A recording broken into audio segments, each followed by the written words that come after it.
there's a slight delay, so... Oh, hang on. Are we rolling now? Maybe. Okay.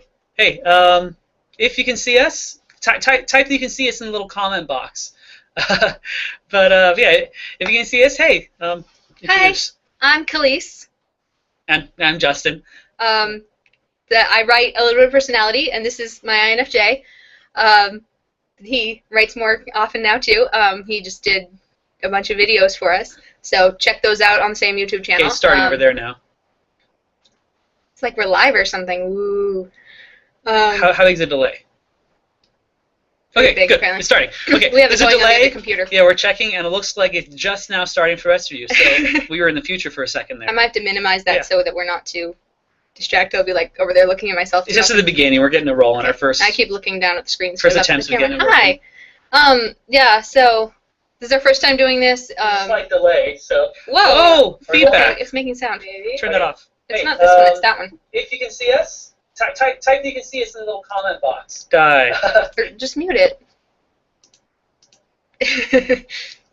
Okay. This is our first time doing this, obviously.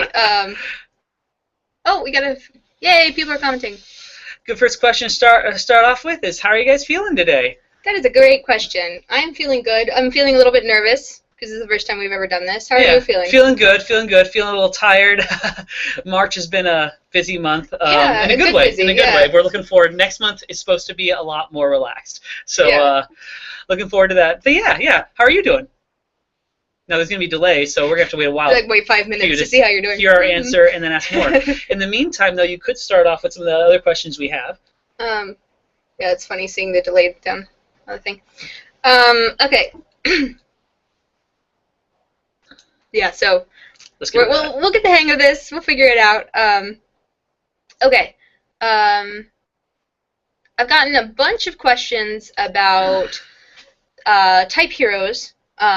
It's there too. Okay. Let's see. Lots of people have.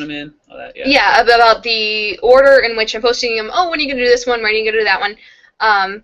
Which makes me so happy. Everybody's excited about them. What was I going to say? And why am I doing them in the order I'm doing them? You know, and I said on the blog. What was I going to say? That I'm going to do this a lot. Just totally lose my train of thought. You're getting into the swing of it. Well, you were talking about how. Why'd you start with ones you started with? Okay, yeah, that's a good question. Thank you. He'll keep me on track here when I go like woo. Let's see. So, thank you. You brought up the order for me. Let's see here. So I started with INFJ and ESTP were the first two that I did, and obviously I'm. Is that why you start with INFJ? Why'd you start with INFJ? Because I'm familiar with INFJ. I'm familiar with all of them. And I was then, and I mean, I've learned so much. In our first anniversary of the blog is coming up like next week. Is it that soon? Okay. Yeah, I think the Disney typed Hercules was posted. I think I want to say on April 6th. So first year, woo! And so, excuse me. So I wanted to start out with. I mean, obviously ENTP I know pretty darn well. But I didn't want to start with me because I feel like I write everything about me and my type. But, and so obviously I'm super familiar with INFJ, and I was excited about INFJ, and there's a lot of misconceptions about INFJ, and I wanted to cover that, continually trying to work with that. But, and then I wanted to do ESTP because it was the exact opposite letters, and so every time that I post one, I post one and then I post the opposite letters. And so how did the pattern start? What was one you did? Because you did INFJ, then ESTP, and then what came next? And then ENFJ. And, why was that next? Because you switched I and E? Yeah, well, because I was like, okay, well, I'll do it somewhat similarly, you know, but enough difference in between. And we just got the answer to our question before, but we'll answer that in a second. So I personally am doing pretty good today. Looking forward to see how this pans out. So are we. Looking forward to how this pans out. Go on. Was that supposed to be a girl voice when your I don't know what that was. Voice went up like that. Anyway. Anyway, what was I going to say? You were sorry, I interrupted. You were talking about how we did INFJ first, and then you did the opposite letters, ESTP, and then you switched the INFJ to be ENFJ, switching one letter at a time. And my mom is ENFJ, and so I was like, okay, I know that one really well, and I know a bunch, you know, I know ISTP. Anyway, it's I started with the ones that I felt comfortable doing right away, but that were different enough from each other so that I wanted in the first set of 4 that you got an IJ, an EP, an EJ, and an IP.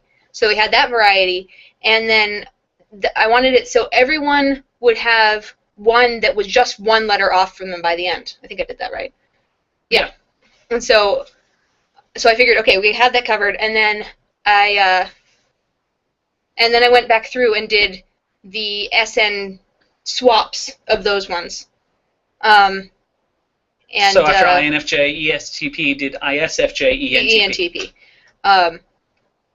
And so there's a system. There's a system. We got it. Who's it's last? Weird system. Who gets to be last? Is that INFP? INFP, which I feel bad about. It's not because we want them to be last. It's just because that's the order that ended up going in. Yeah. Well, and like with the second half of them, which are the TJs and FPs, I could. I say could have because I'm already planning this in my head. I haven't actually started. I mean, we're the next is the Alchemist, INTP. Which will be the 8th, woohoo, so we'll finally be halfway done. What? I want to put on a plug. Anyone watching this video in the present or the future, okay, if you may have noticed in the collages for the type heroes, in every collage is a character from My Little Pony. We don't know of any INTP ponies yet, and we haven't watched all the We're catching up on this season, so hopefully. If anyone knows of an INTP pony or someone you think might be an INTP pony, send in your pony submissions. We need your pony submissions. I love so that by the time we make the collage, we might have an INTP pony. I don't know. Go on. Yeah. So because we have all the ponies. We know there are lots of the people. There's a pony for that, right? I know some people thought Twilight Sparkle's an INTP. I wish, but anyway. Why do you wish? Because then we have an INTP pony. Oh, because we have 2 INTJ ponies. So. We have several INTJ ponies, don't we? But Luna and Twilight are big ones. Who's the third? I'm sure there are others. Sorry, we're going to tangent like this a lot. That's the point of a live chat. Okay, so do you want to go back to more questions? Yeah, we're not like behind. Okay, nobody else has commented so far. Right. Oh, so it's not. It also the flipping the NS with the second set of, I don't know if this is that important, but of type heroes and everything. I felt like I could handle ISFJ, ENTP, ESFJ, and INTP somewhat better than I could handle going on the other ones. Well, partially like I had reasons at the time that I wanted to have the ENTP one out and stuff. Like I wanted it out before the Marble Hornets post and everything. Right. Talking about yeah. Anyway. Go on. Anyway, so there is rhyme and reason to it. It's not like that I just don't understand the later ones or anything like that. There's a system to it. It might be a kooky system, but it's a system. So we got Stephen asking. I know everyone can see it, but I'll read it anyway. Well, they might not be able to see it later when it's not live. It's true. Stephen's saying, hey, hi guys. Hey Stephen, it's great to hear from you again. The videos look great. I love Khaleesi's intro video, and Justin's videos were awesome. That's very nice to hear. Thank you. Do you plan to make... He was worried about it. aLBoP more video-oriented, or will it remain a primarily textual source? Well, that's a good question. My first thought was saying text. Probably the bulk is still going to be text, because articles are going to be text. So much want to communicate over text. We want more of both is the thing. Videos you can communicate more quickly, but when you're trying to get a lot across, text, I'd say. Yeah, yeah. And so, obviously, things like what do all these letters mean anyway, and the cognition stick figures, and all these ones that were really that are really heavily information oriented. Obviously, they need to be laid out in words like that. I might do video versions, like simplified video versions of them at some point, like what all these letters mean anyway, or something. I'd like to do. Videos are fun. Yeah, and you know, sometimes it's easier to get somebody to watch a video. Are we planning on getting the Avengers out next month in April? Yes, Our hope is in April. Yeah. The two. Well, I mean, we might do like little posts here and there, like getting out the troll videos and stuff. Type Angst, more Type Angst. Yes, Type Angst, because those are fairly fast and easy compared to other stuff. But my 2 main priorities as far as big posts coming up are I want to get the Alchemist out is the next as far as big ones go, and then the Avengers group dynamics, which is going to have a video going along with the article. So it's going to be a full written article, but yeah, I've already started on that and had music for it that I'm super excited for and everything. That's yeah. So, well, one question about just this is you can hear us and everything, right? Like, we're good with that? Apparently. I think they probably would have told us if they couldn't. Yeah, I guess that's true. Your next part of the Type Heroes thing here, why did you call them what you did? Yes, so that's good. Actually about the Ranger. Yeah, see, that's the thing is I say stuff and he's like, here's where you were going with that. Little extroverted perceiver, you need someone to ping off. Yeah, he's flying around. Yeah, that's the thing is, if I was here talking by myself, I'd be like, where am I? Okay, well, so bringing up the list so that I can look at it. Okay, yeah, because lots of people asked, okay, why did you call it this one or that one? INFP got a couple different people asked why INFP is the Ranger, and so I'm just going down the list in the order that they're on Type Heroes. We haven't missed any. Okay. Okay, so the Paladin. You can comment on these two because. Well, obviously, Paladin being INFJ is one that I was most leery about, honestly, because, well, Kaylee says her whole thing about Hercules syndrome, and the thing is, and long before, was it before we even did aLBoP, we were going through the 16 type angst. Yeah. Anyway, yeah, it was how each one has an angst. Well, because I called Hercules syndrome in the very first post ever. Yeah, yeah. So, and so we figured out we mapped out all the different 16 type angst before aLBoP, but the thing is, INFJ's angst is who you are, who you really are, will never be socially acceptable. You can learn to act like another type. All my life, I felt, we might talk about this more later, all my life I felt like I should be an ISTJ. A lot of INFJs go the ENFJ route, trying to act like they're ENFJs. Yeah, probably a lot of INFJs get mistyped as ENFJs. They want to be INFJs. Certainly. And so because who you are as you will never be socially acceptable, never be acceptable to people at all. So calling it the Paladin seemed way too over the top to me. It fits, but I was most worried about that. Why did you call it the Paladin? Yeah, well, and I was worried about the connotation with the Paladin too, because lots of people think of it more as, I don't know, like we were just talking about Captain America and the way that people try and portray Captain America versus the way he actually talks in... if I can say, in Thor 2, if you guys have seen that, we saw it recently, we liked it, but I can say, spoil, Loki does an impression of Captain America. You know, Loki, he can shape change. If you haven't seen it yet, I actually saw ones about it on Pinterest before I actually saw the movie. So Loki looks at Captain America for a moment, and he does a little impression of Captain America, and what I was thinking was interesting is Loki's doing a really ridiculous over-the-top impression of Captain America. Oh, let's talk about patriotism and honor and stuff like that, making fun of him. And that's the way we INFJs are terrified people are going to think of us, as being these over-the-top Boy Scouts who are all idealistic without any practicality, because our thing is practicality. Yes, we love idealism, we love resources, we love principles, and darn it, we're going to make it practical. We're going to make it work. We're going to take all these pie-in-the-sky things and we're going to make them practical. It's INFP plus INTJ. Every type is kind of in the middle of two different ones. I want to talk about that more later, too. Yeah. That's a cool principle. Might not be in this video. We'll see. Yeah, I mean, I have a place with other questions, unless we get too many questions. But so when you watch Captain America, he doesn't do that. Everyone tries to portray him being that way, but he's really down to earth. Yes, he's idealistic. He's very idealistic, but he tries to make it practical, as opposed to the Loki version of Steve Rogers, which is very over the top. That's kind of the reason why I was afraid of the Paladin. But I think it's a good idea for the name. But yeah. But so where were you going with that? Yeah. Talking about Captain America. Everyone wants to stereotype INFJs as being over idealistic, but. And sorry, we don't have to get this sidetracked into every single one. Just take a full 2 hours or more. Yeah, seriously. But as far as we have to talk about the names of each. Yeah, if you guys have questions with the names of any of the type heroes, throw it out there. Yeah, but do you want to start with the Ranger? Okay. Because that's what people have asked about. I still didn't explain why. I guess it's kind of obvious with the Paladin, but just, I don't know, taking these NF meaning things about the world and putting it into an action, like, I like the word quest, but that might come off wrong too.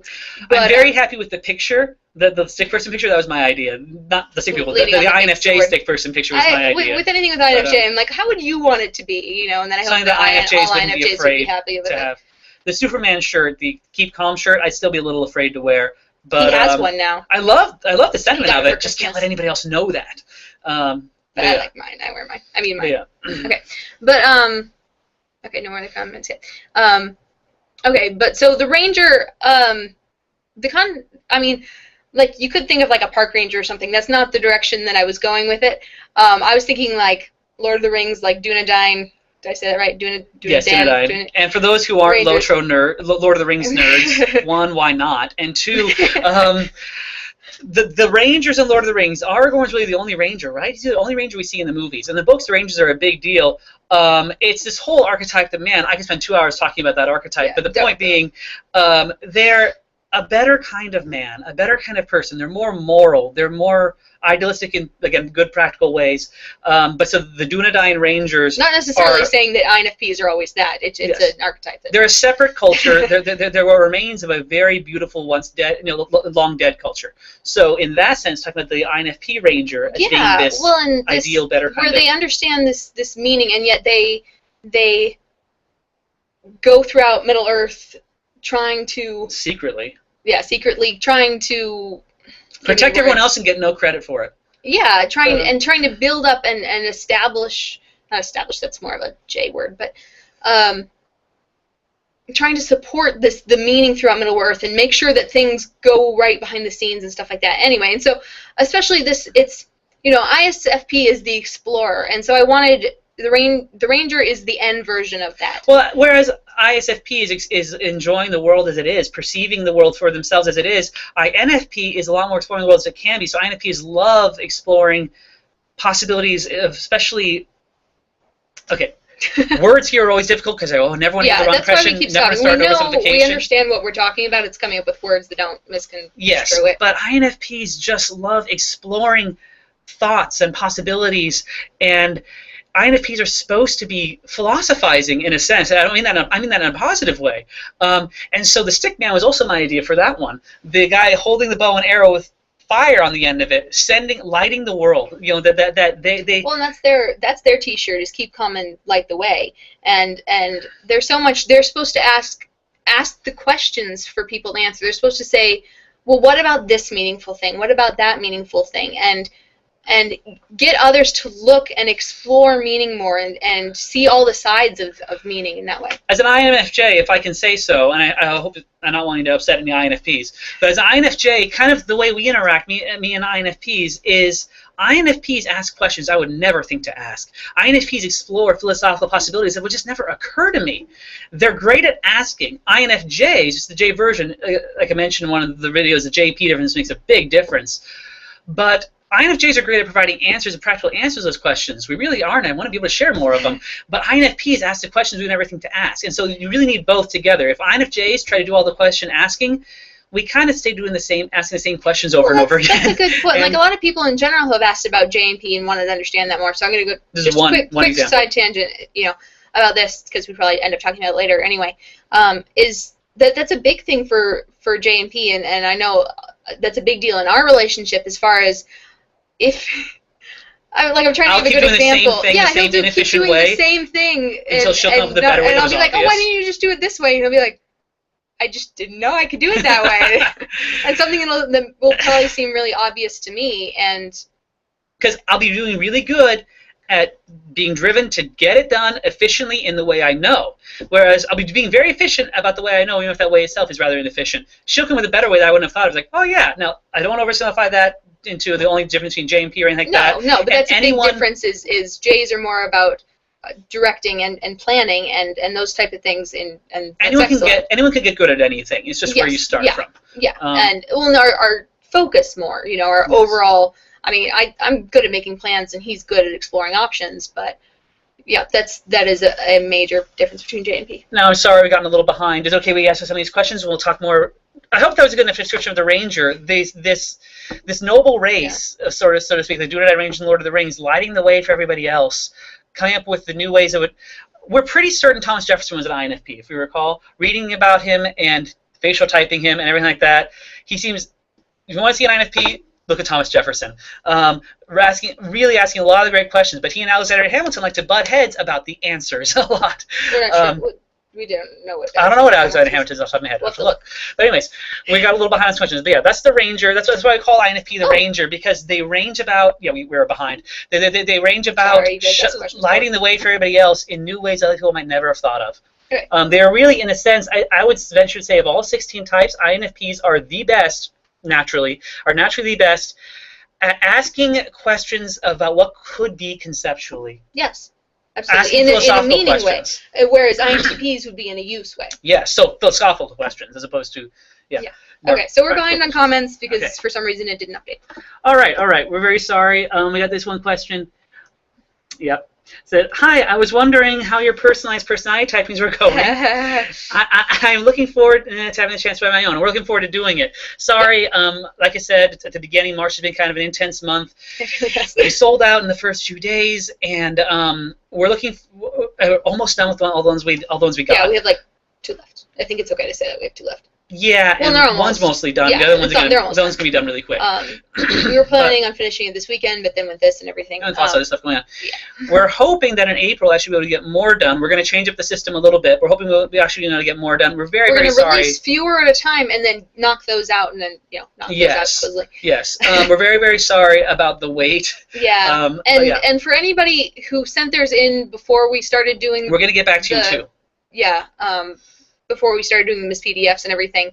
We're sorry, like, there's, I think, one girl that's, poor thing, has been waiting since November.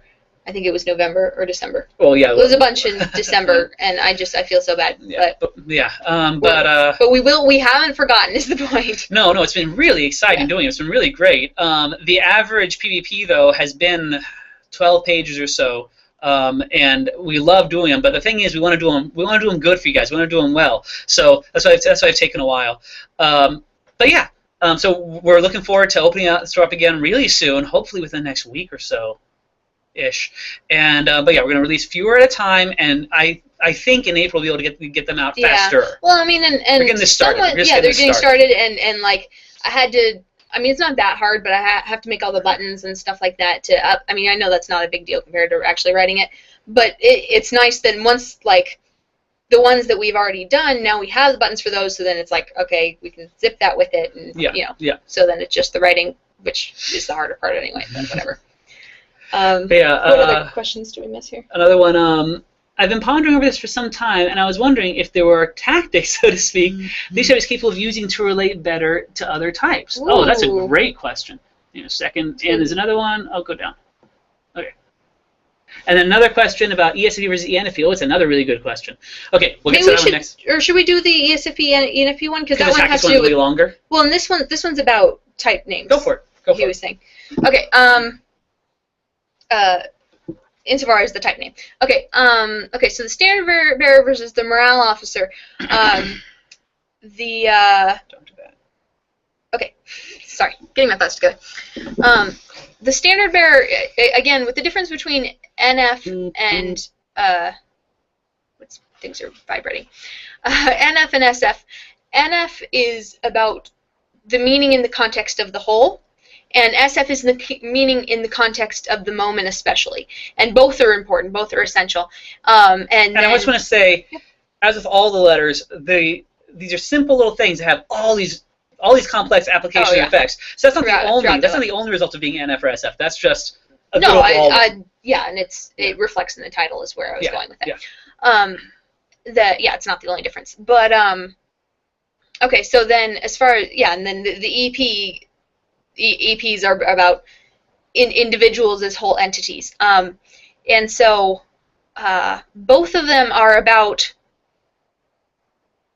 helping people feel like what they are as a person matters. That people's worth in a meaning type context is valuable. It matters that their meaning as a person matters. Okay, I said that like 3 times. And then ENFP, it's their meaning in the context of the whole. Their N conceptual meaning, and S it's their. What, we were going to say something else? I was going on about ENFP. Go on.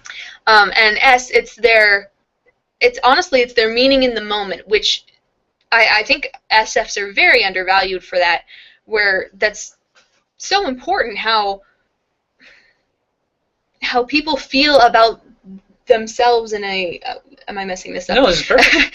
In a, what I mean now kind of way. And so an extroverted perceiver would want to help other people mean a lot now. Other people enjoy their own meaning, the meaning of the moment, everything. This is why ESFPs are often stereotyped as being party animals.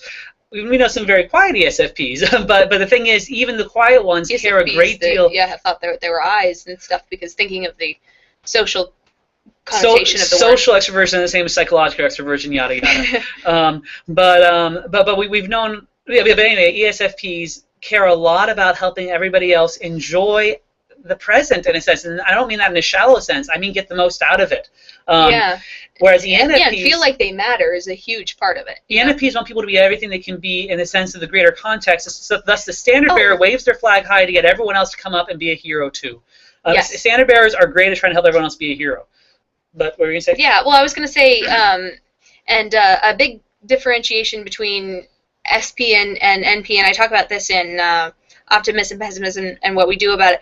But that NP's pursuit, the what they do about it is that they try and change people for the better. That they try and, like you. Yeah. ENTP. Yeah. That's what the blog's all about. But and that SPs try and get people to keep their individuality, and they don't have to be at odds together. To not lose the stuff that's good about themselves. Not lose the stuff that's good about it, and they don't have to be at odds to each other. Both are necessary and both are important. And individuality is actually a big soapbox. Well, for EPs obviously, in general. yeah, and for EPs in general. And so, we need SPs to appreciate what people already are. And so that's a big difference is ESFP's specialty, it revolves around, I appreciate you as you already are.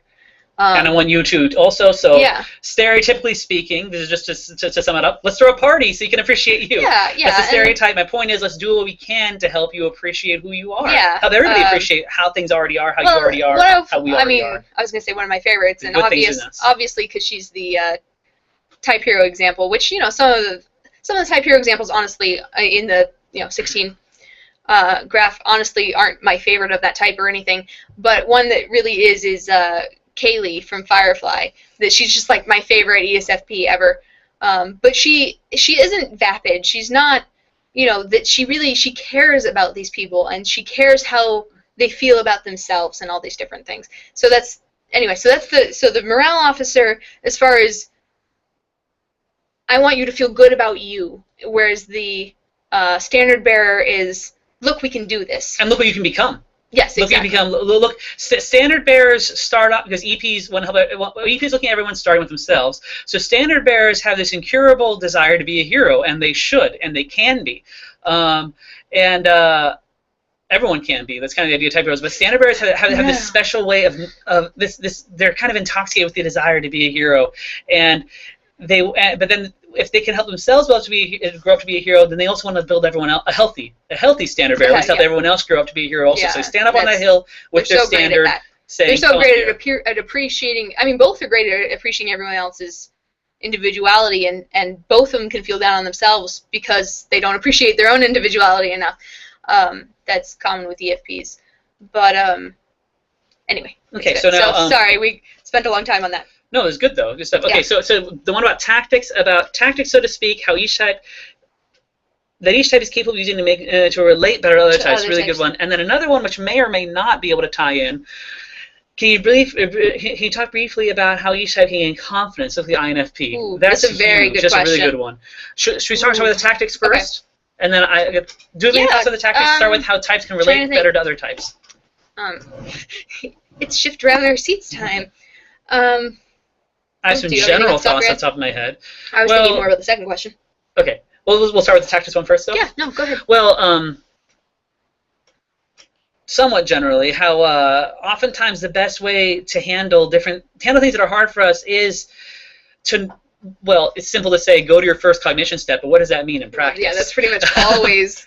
It does help because, for instance, as an IJ, my weak area is personality judgments, and we can talk more about how that happens, how that applies. But in any case, it's very easy for me to take people at face value, often over positively, but also over negatively. When the real situation, the real person, the real motivations are much more complex, or at least different. For instance, if someone is very insecure but trying to act all confident, the way people sometimes do, it's very easy for me to believe them, that they are as confident as they want to appear, judging people very linearly, very much at face value. So how do I stop doing that? not doomed to that weakness. No one's doomed to any weakness of any type. How do I stop doing that? Well, honestly, this does kind of answer both questions, because I like to go more. I want to go into both, but in both cases, going back to your first cognition step, is pretty much the answer to all your answer to all your problems. If I try to focus directly on trying to judge people right, it's just not what I'm best at, and I'll just get kind of defensive about it. I'm not saying that it couldn't do me any good. I'm saying it'll be so much better if instead I go to my first cognition step, which is an IJ's principles, and which I won't get too excited for talking about that right now. But my point being, as I own up to, yes, I am good at principles. It is good for me to spend time thinking about principles. That's okay. That's where my mind goes. That's what I'm best at. That's okay. Then naturally, as if by magic, all my other steps will kind of keep up. As I help my first step get healthier, all the other ones will keep up, and my fourth step will start getting healthier and healthier, and I'll less often judge people too simplistically. Yeah. I'm sure if we wanted to, we could go into depth about how that could specifically help the situation or that, and just so each type has a different has their own weakness, own typing, stuff like that. Yeah. But as you turn, as a good rule of thumb, turning to your first cognition step and knowing what that means in practice, turning to your first cognition step, can help you a lot with weaknesses in general, really. With those things that just don't seem to go away. So often the reason they don't seem to go away is because we try to attack them directly when that's not the most effective way to do it.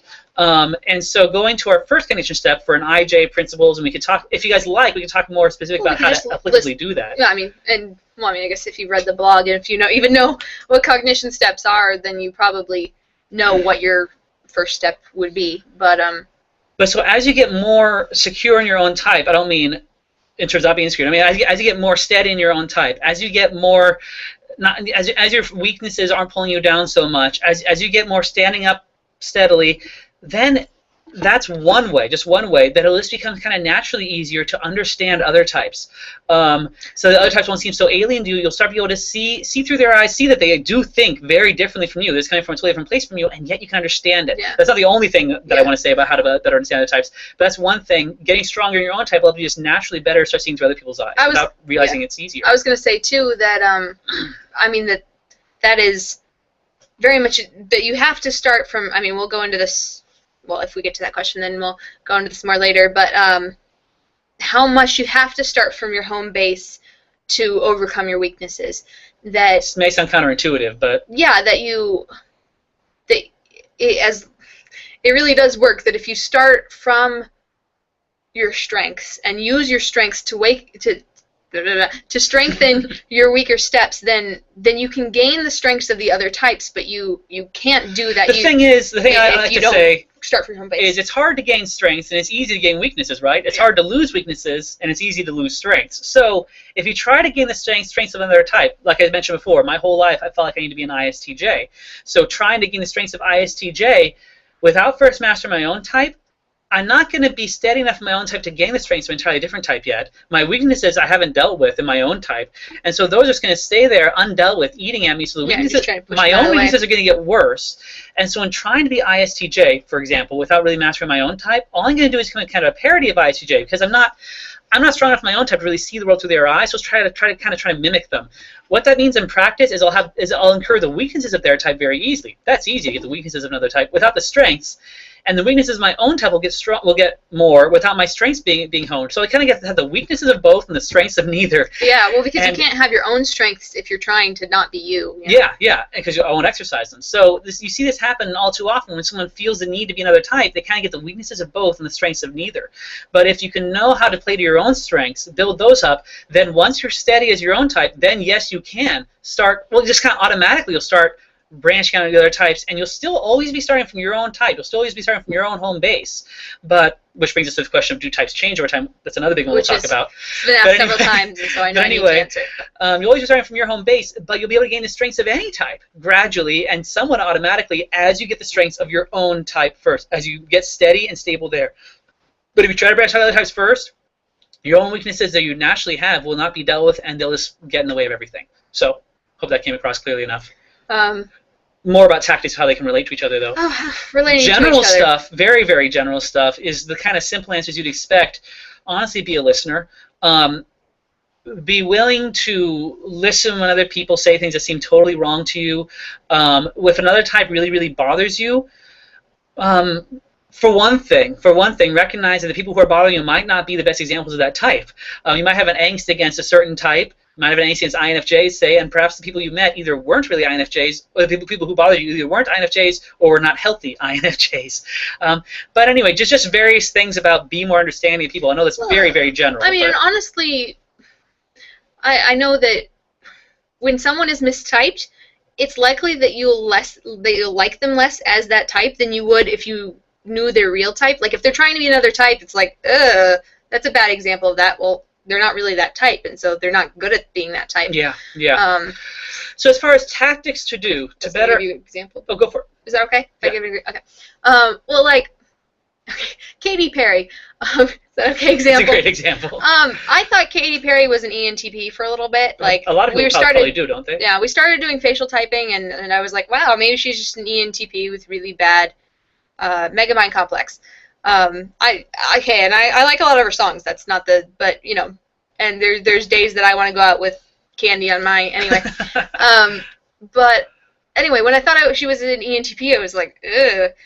But then we got more into facial typing, and I realized that she's an ENTJ, she fits perfectly as an ENTJ. In retrospect, it's like, oh yeah.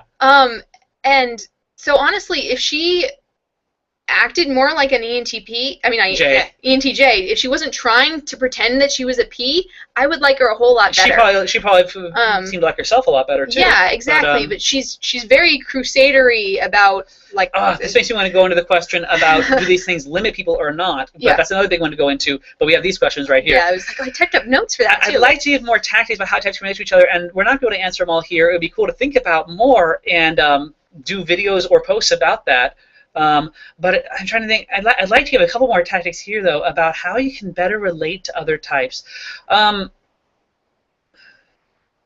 This seems cheap, but learning to understand them on aLBoP helps a lot too. Yeah. Reading, or not just on aLBoP, but learning how they work. And like I've been talking about a little bit in the videos, as it's been needed to be talked about, there is misinformation out there. There is confusion out there, and it can make it very, very confusing. I don't like most descriptions of INFJ. I'm like, well, who would want to be that? That's just unhealthy, period. You know, and you know, no type is necessarily unhealthy, and so a lot of the descriptions of the types are favoring some types over others, saying some types are unhealthy, yada yada. But the point is, as you start to understand the types as they are, and the cognition as it is, and how they're all so cool, that can help you just naturally understand people too. Yeah, I think as far as posts go for that type specializations, I would very much recommend really reading over that and everything. And because once you understand a person's specialization, you can understand what's most important to them and say, oh, even though I don't understand, you know, oh, that kind of bothers me that they did that, but I can see how that was going toward their type specialization. I can see how that was so important to them, how they were just trying to change this for the better, or trying to protect this, or trying to, you know, that type of thing. One thing that I want to say is really important about those 3 dictionary posts. What do all these letters mean anyway? Type specializations and cognition process and stick figures. One thing that's very important on the 3 is they're just title pages, pretty much. They're just introductions. We're not trying to cover everything about this. This is just getting the basics. Look, there's cognition steps. Here's a brief glimpse of them. Here we go. You know, what all these letters mean? Here's a brief little primer on the letters. You know, these are brief introductory posts. These are not supposed to cover everything. So if you're like, hey, they didn't answer that, yeah, we know. This is just. It was sometime in December, I think. We were like, okay, we keep getting the same questions over and over again. We need to write these posts. We can refer back to them over and over again, so we can keep moving forward, instead of having to keep answering the same questions over and over. So in any case, these are introductory posts. They're supposed to be something we can reference to keep going back to, saying, no, see, here's how this is. Here's how this works. Moving on. And they're not supposed to be comprehensive. They're just introductory. Yeah. But yeah. Is that how do we know if we have all the comments caught up? It's at the bottom of the window. Okay. Scroll down. I really hope that those are good enough tactics for right now. I'd love to go into more for later. But yeah, try to master your own strengths. Look at your own first cognition step, and if you don't understand how to apply your own first cognition step, then hey, write to us about it, I guess, or comment right here if you think of it right now. But if even if this is no longer live, you can still comment and ask us. So. Yes, you can still comment probably on this video, right? Yeah, also, we're gonna cut these down later so that it's not the smaller chunks. The 2-hour giant thing. But we'll get the comment. And also, yeah, learning about that's the thing about personality. I mean, okay, I really want to talk about how to be more confident, especially as INFPs, but I think we should take a detour and talk about, does this stuff limit you or not? Because how cool personality typing is and should be when it's done right, it should help you be able to interact better with people of other types and your own type. I wrote down notes. Do you want to read the actual question that we got, or do you want to just summarize it? Let's just sum it up. Okay, that's fine. Well, should I first go into, because we got multiple questions about the same topic, because it's important. But well, there's a common question that comes up anytime you're talking to people in person about personality typing. Yeah, it's partially, does personality change, and does personality limit? Oh wait, we didn't go into the INFP being more confident. I said that. I said we want to go into that, but I want to hit this first. I want to detour. Yeah. Okay. Sorry. But we get that a lot when people hear personality typing at all. Like, but that kind of puts people in a cage, kind of limits them. I remember when I first started learning about it, I'm like, well, I don't like any of these types. This one's kind of close to me, but it seems way too lame and stupid. pretty stupid and shallow. But but anyway, and so a lot of times people are like, well, I took the test and the test. Some people say, oh, there's an official test. Well, there's some websites that I claim they're official. Carl Jung and Myers and Briggs aren't around anymore. They never lived to see the internet. There's some people who try to say they're official, but it doesn't mean that the scientific method is science. And we're going to talk about the scientific method more, perhaps tonight, but summarize later. These things. Yeah, something else is going to make it come off wrong. My point being, if you took a test, a lot of times people take a test and like, well, it's kind of like me, but and different tests will give you different results. I mean, and some people get tested correctly. We're not saying that everybody gets tested. No. We're talking to people who are unhappy with the results. Like, well, it doesn't really seem like me. Or I read all the different types, and none of them quite seem like me. Well, that's because oftentimes they're not explained the best way. They can be in a way that's very limiting, making you feel like you're in a cage. But yeah, well, I mean, that's the thing is, even if you do get tested right, if the description afterward is like, well, for instance, when we were first learning about it, the type that I did seem closest to was, in fact, INFJ, but I did not like the description. I wouldn't now. It was not me. But anyway, go on. I introduced him to it back when we were broken up. We were broken up. But yeah. It was after we did, and then we were broken up, and then I introduced. Anyway. But back to this. Okay. Good times. Okay. So just like read my notes. Do you want me to go off about this? No. Okay, go for it. I wrote down notes. There's notes. Okay. Okay. So personality typing reflects how you think it doesn't restrict it. That's what science does in general. It describes what nature's already doing. Nature was there long before we started naming it. It describes what nature's doing. It doesn't cause nature to do it. Exactly. And after Justin's triangle analogy, but I have a rectangle analogy. It's totally different. Oh, don't type. Okay. Sorry, doing stuff on my phone. Okay, so if you say a rectangle has 4 sides and 4 corners, it doesn't cause a rectangle to have 4 sides and 4 corners. You're not making it have 4 sides and 4 corners. We're kind of the word to describe things that have 4 sides and 4 corners. And that's what definitions. Yeah, definitions describe things. They don't make them do anything. When I define gravity, I'm not making it do what it does or restricting what it can do. I'm watching patterns to find out what it already does to understand what's there. Having an understanding of rectangles' basic geometry allows you to have computer screens like you're watching on right now. Understanding gravity enables us to have so many good things too. But it doesn't cause gravity. It doesn't cause geometry.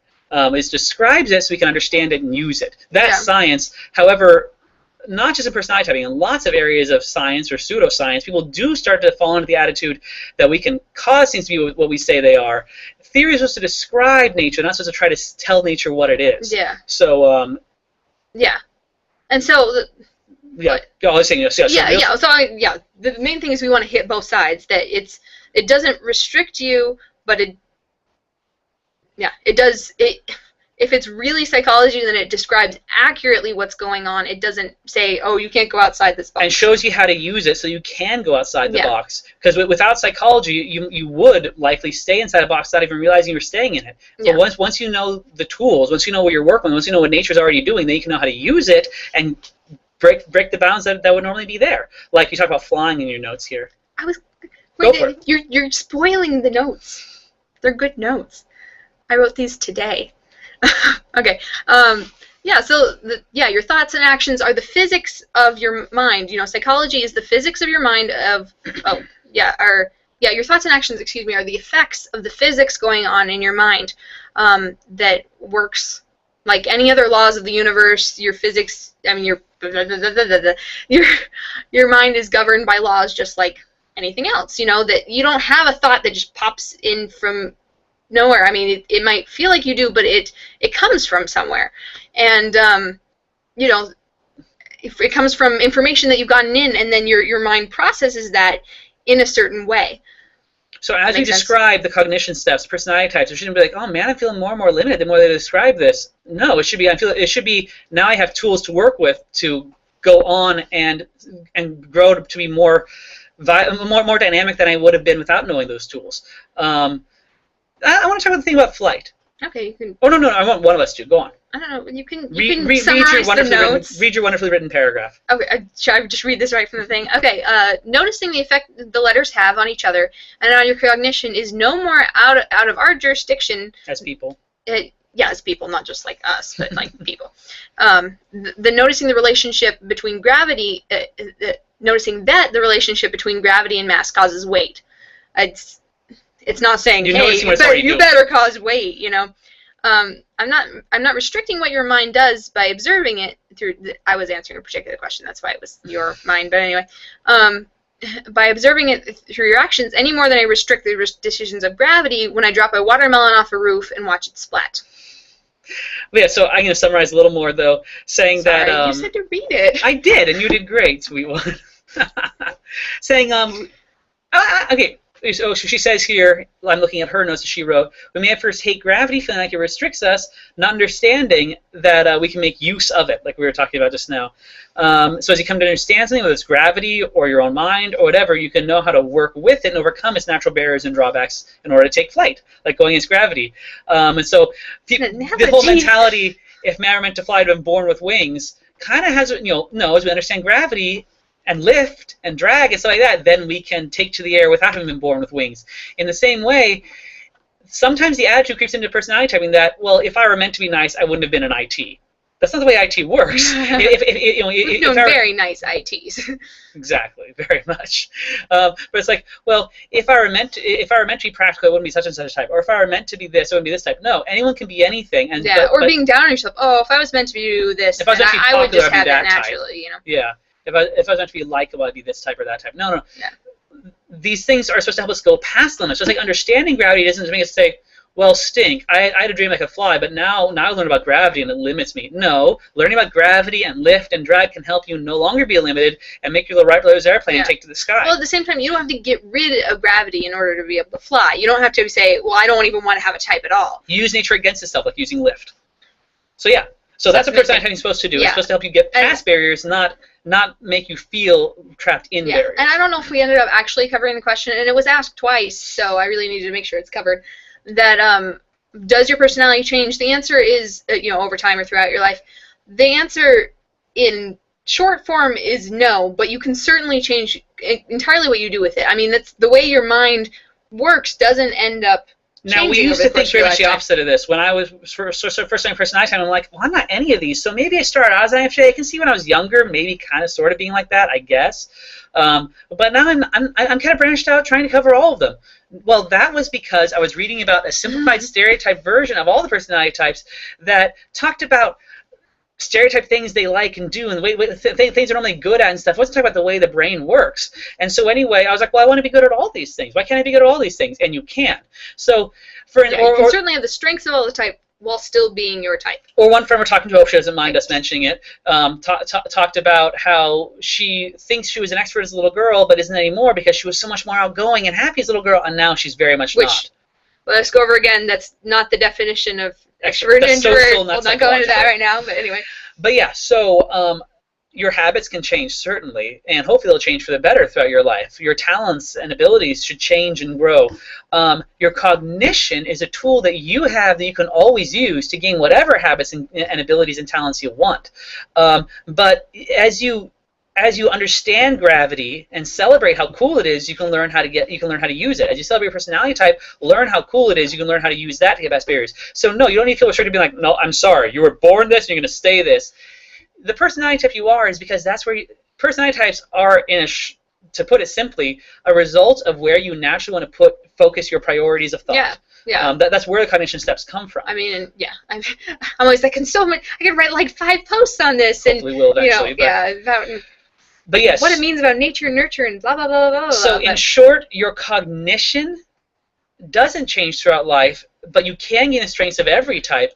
Yeah, and it doesn't limit your actions. You can do whatever you want. And it's not like, oh, well, aLBoP told me my cognition can't change, therefore it can't. We're just trying to observe as best we can what nature apparently already does. I mean, like, I don't make your brain do anything. We can tell you to change your personality type, but it wouldn't change anything. Yeah, but you can gain the strengths or weaknesses of any type. I mean, individuality isn't a bad thing. I mean, we like that we're different. We have natural...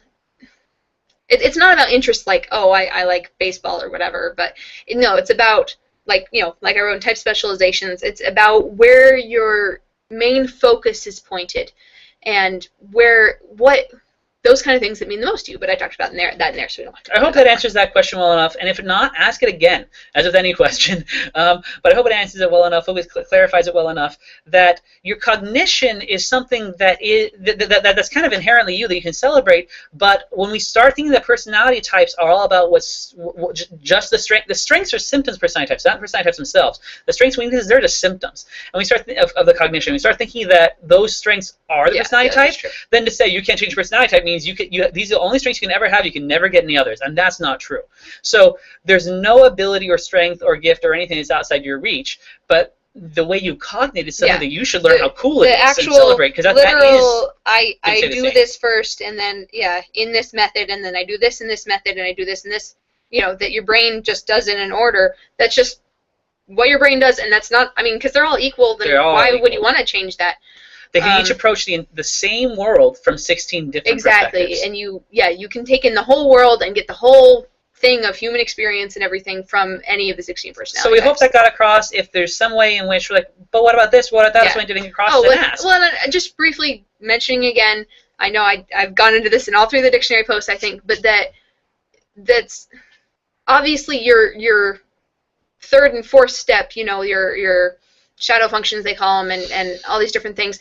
Obviously, you do those too, and so T's don't not feel, you know, and you know, P's make plans. There's so much more to talk about. Yeah. Anyway, no, I'm saying the blog. Yeah, I know, right?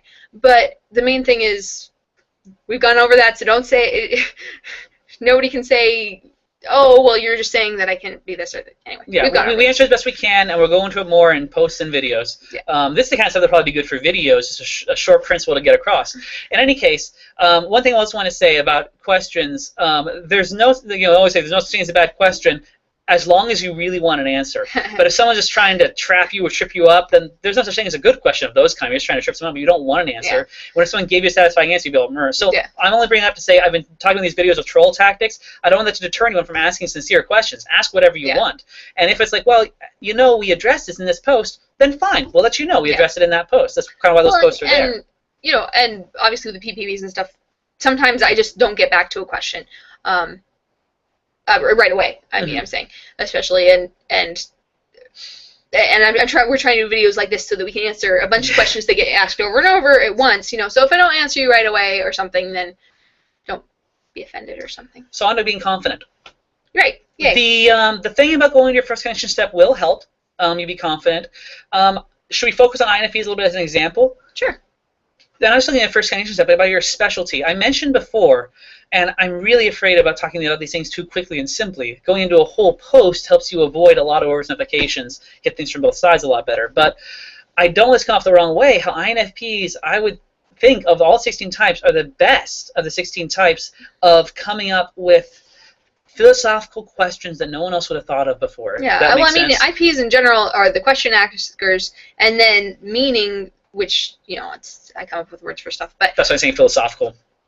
Yeah, meaning. Yeah, no, I mean, F is meaning, N is conceptual, and so those things together with IP, which is, you know, introverted possibility, you know. But so every type, all 16 types in an unhealthy culture, and oh man, I could talk about how our culture is a little less than ideal, but there are different cultures throughout history and geographically across the world. There are lots of different cultures, but each culture has different effects on everything, and so in a less healthy culture, different types, or in our culture, all 16 types, will be pressured into feeling, we're pressured into feeling that they shouldn't be the type they are. in each in a different way. That's part of how the type Angst manifest. That for whatever reason, the type you are, you shouldn't be. Yeah. Which I talked about in type specialization. Yes, and so INFPs are often made to feel stupid or out of touch for being up in the ether, thinking of all these questions, all these things, just imagining possibilities and such. Owning up to that is where you're strong. That's what you're supposed to be. That if you don't do that, who else is going to? That we need people to ask those kind of questions. Otherwise, we just become more rigid and less healthy as a society. We need people to ask those INFP questions that INFPs are best asking. We need those rangers to light the way for the rest of us. So as you own up to, this is who I'm supposed to be, and they need me. Now, that's not the only thing, but if that's one thing to help you, you'll naturally become more confident. You start on to, no, darn it, this is what I'm supposed to be. INFJ so much is about taking these principles, the kind of principles that INFPs draw down and think up. INFJ is about taking these principles and making them work, answering the questions that INFPs ask. So, to put it simply, INFJs have trouble asking them, INFPs have trouble answering them, and when either one tries to do the other one's job, they have a lot of trouble. Like with any of the types. With any of the types. Oftentimes, INFPs try to answer the questions they ask, and it doesn't often happen very well. And they might think their answer is very good, but it's often very oversimplified. But as they recognize, no, I'm good at asking these questions. I'm going to have fun with that. It's good for me to be this because the people need me to be this. This is where I'm strong. So anyway, so recognizing that the type you are is good. That right away will help you be more confident for starters. I was going to say too. Okay, lost it for a second. There it is. As far as all the types go, I think it can't be hit enough how much we need every type specialization, how much it's like a big, everything is a big graph in my head. What was I going to say? where yes, you see, it has lines apparently. Where every type takes a vector of that, and if we don't have healthy people of that type to cover that vector, then it's just nobody's there, It's like, to make it, the analogy that comes to my head is doing man-on-man in basketball. If no one's covering that guy. Or zone, I guess, or zone whatever. Defense. No, that's not zone defense. No, I mean, they're different things. Yeah, whatever. We're us and our sports analogies. I like watching it. Go on. Me too. I made a basket in the game once. What was I gonna say? That makes one of us. I know, right? But anyway, if there's no one healthy to cover that, then it's just, well, that's that part of what we need just gone. And so there's anyone that feels like, well, and I guess everyone does in some way or another, feel like, well, they just don't need my specialization, or my specialization's bad, or feel guilty in one way or another, or mine's stupid, or any of these things that different, that we feel about our type specializations, that you don't need to feel that, because we need more healthy people in all the types holding up that segment, that vector. Yeah. Kaylee's actually in the process right now of writing up the type Angst for INFP. I am. But for all the types, own up to your specialization and recognize that again, if you've been correctly typed, then you should, your type specialization should be what you want to do, but you kind of feel guilty about it. INFJ, being able to spend my time thinking about universally applicable principles and how to apply them in specific practical situations, oh my gosh, please let me. But I've always been made to feel stupid for doing that. Always been made to feel weird for doing that. And so every type feels that way. That their specialization is like, oh really? I can do that. I get to do that. If you've been correctly typed, your specialization will be the kind of thing that, really, it's okay for me to do that. Well, ENTPs exploring. Right. Selfhood in a particular way. That was an interesting dance. Yeah, well, I mean, I could go into type Angst in general, because I wrote up notes about this too. But about being confident, it will be a big thing. Yeah. And yes, we can talk about lots of different things. How to be more confident in general is a huge issue. But talking about personality typing specifically in terms of personality typing, yeah, learning to own up to your specialization and say, yes, I can do this. People, and the thing is, like we said to Darcy in the example post, Darcy, if you own up to the fire-breathing power of being a dragon, guess what? People will end up liking it. They might be surprised, but to find out that other people like it. Whereas when Darcy's kind of trying to hold back about that, there's these little spurts of flame coming, because he can't stop himself from being a dragon. He tries to hold back, and he just kind of comes off wrong. And when I was younger, trying to hide being an INFJ, I came off really wrong. And so when you if you're trying to hold out in your sex relationship, if you're embarrassed about it, trying to apologize for it and say, oh no, don't worry, I'm not really an INFP. Or don't hurt me. Yeah. You don't have to think I'm stupid. You don't have to think I'm weird. You don't have to think I'm out of touch. You don't have to think I'm whatever. Don't worry, I'm not really like that. Hiding what you really wish you could be, you're going to come off wrong. And it may be surprising to you, but as you embrace the thing you're most embarrassed about, your type specialization, people will end up starting to like it more, to their surprise, perhaps. Yeah, yeah. People really respond when you are what you want to be, when you are what you are. So you were saying? I think there was something else in there, but I forgot it. Sorry. I could go into type Angst specifically if you wanted. Go for it if you have something. We have a lot of questions here to answer if you want. Yeah. Well, we went through that one pretty well. We did go through that one pretty well. And then that was a long. I was. Oh yeah. There's this one, and then there's these ones. Yeah, those are. Should we change gears and talk about that one, or do you want to talk about type Angst? Which do you want me to talk about first? You have something about type Angst if you want. Okay, well, type Angst was kind of a, because I'm going to write maybe an outro post, we'll call it. I think I'm going to do all the type Angst and then write kind of an outro post at the end, kind of explaining more what they are. And I got pointed out today by our brother-in-law, actually, and I something that I have been noticing, that on some of them I explain, oh, this is type Angst and here's what you do about it, and some of them I was like, well, screw you. I'm not going to tell you what to do about it. Describe the type Angst. Honestly, I wasn't going to explain on any of them what to do about it, and then on some of them that were a little bit more, honestly, I think it was ones that I was more afraid of people's reactions about it, because of people I know or whatever. I was kind of like, well, I don't want them to feel trapped about it, and or ones that would feel more self-conscious about it or whatever. I was like, okay, I want to make sure they know there's a way out of this. And whereas some of the first ones, I was like, sucks to be you. But obviously there is a way out of each of your type Angst, and I'd like to. I mean, in a nutshell, I guess it would be go back to your first is kind of the figure it out yourself answer. But I mean, not saying that you should figure it out yourself, but let's see. There's a lot of good stuff there. There's a lot of good stuff. I write good notes. Well, I meant a lot of good questions and stuff to answer. The notes are great too. The answers are great too. Should I? Okay, this is kind of a long thing. Should I go into that? Oh yes, this is all good stuff. Maybe starting even with that, or who knows? Okay. Whatever you want to go into. Because I have notes. Okay. All right, we're caught up in. For now. And again, just because we're trying to cover a lot of stuff, don't be afraid to ask questions. Please comment, whatever. We're not going to cover everything in this first video chat. We're going to do this more often.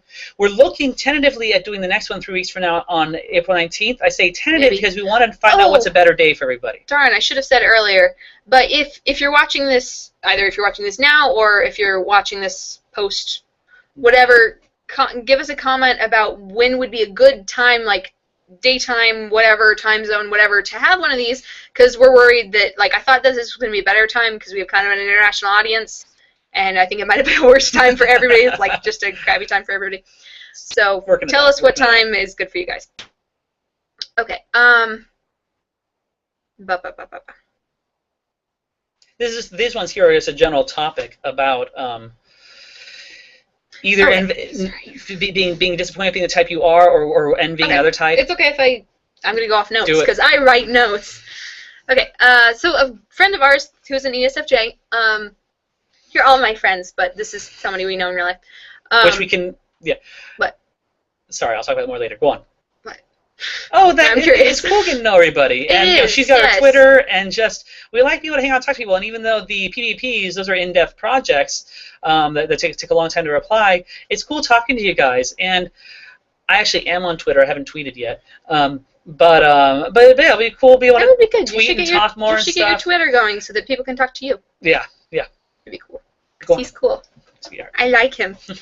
Okay, so ESFJ, she wasn't sure she was ESFJ at first, and then we talked to her about it and everything. And then after we talked to her about it, then she went back and she read the Cavalry post, which I didn't go into why that one was called the Cavalry, but I guess that's okay. I think he kind of sort of mentioned it briefly in there, but anyway. Yeah, the riding out on a steed, the leading the charge in a and looking fabulous SF above way. everyone where everyone can see you. Yeah, in a good way.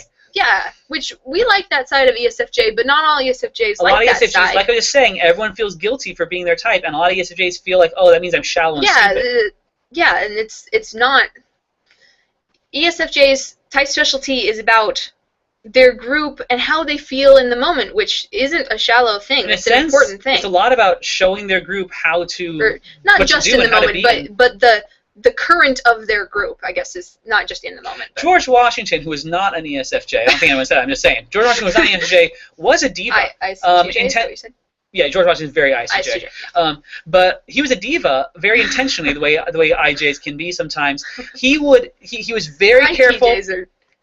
He was very careful to always have the exact appropriate manners, the exact appropriate dress. He was the kind of guy who would be up on his horse trying to look all noble on purpose. Why would he do that? Was he shallow? No, because George Washington knew that these men needed that kind of image. And so when the British wrote to him calling him Mr. Washington or Colonel Washington, something like that, he would keep sending back the letter saying, I don't know who this is for. This isn't for me. Pass it back. And the British weren't going to call him General Washington. He was just a rebel. But he wouldn't receive any letters unless it said General George Washington on it. It was very important for him to get the correct image across as a general for his men. Now, he's ISTJ, but that sort of thing is a very ESFJ kind of thing they do naturally, trying to show this image of what everyone can be and do, if that's a good description of it. Yeah, and they can like doing that. They can own that. And so ESFJ is often stereotyped as being these shallow, popular girl kind of things, but that's just a misapplication of the real good thing. Yeah. Being George Washington on that white horse. Yeah, and knowing what the group wants and needs and everything like that.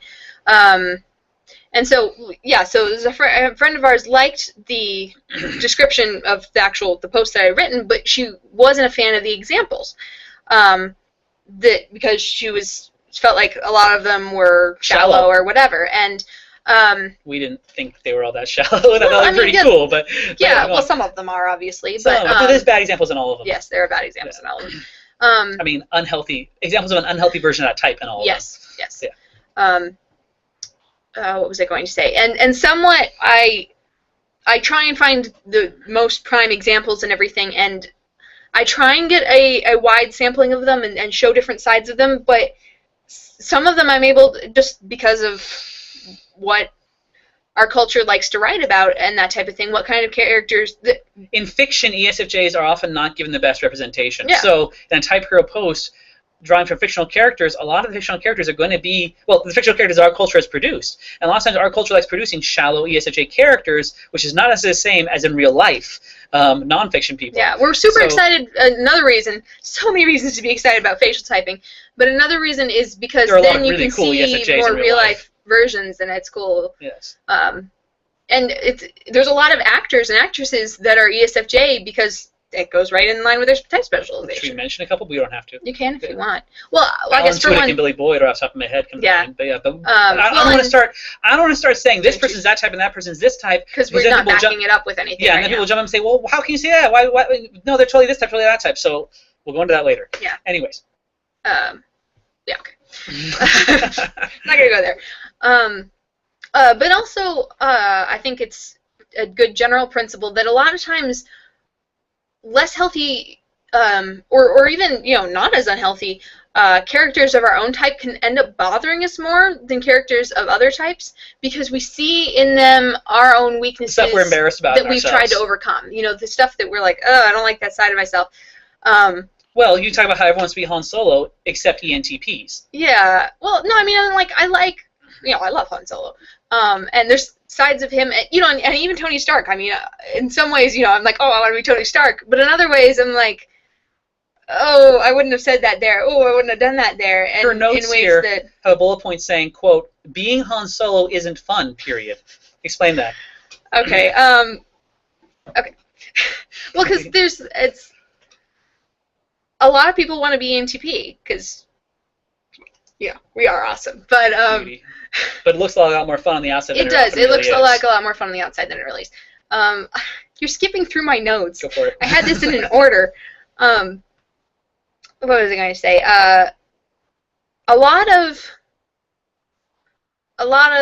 the bad A-ness of ENTP has to do with trying to deal with that you're constantly afraid you're a horrible person. It's kind of the persona is kind of a wall to put up in some ways. Yeah. Can be. I feel like we're really skipping through this stuff, but it's Sorry. okay. It's okay. Well, we hit the points, you know.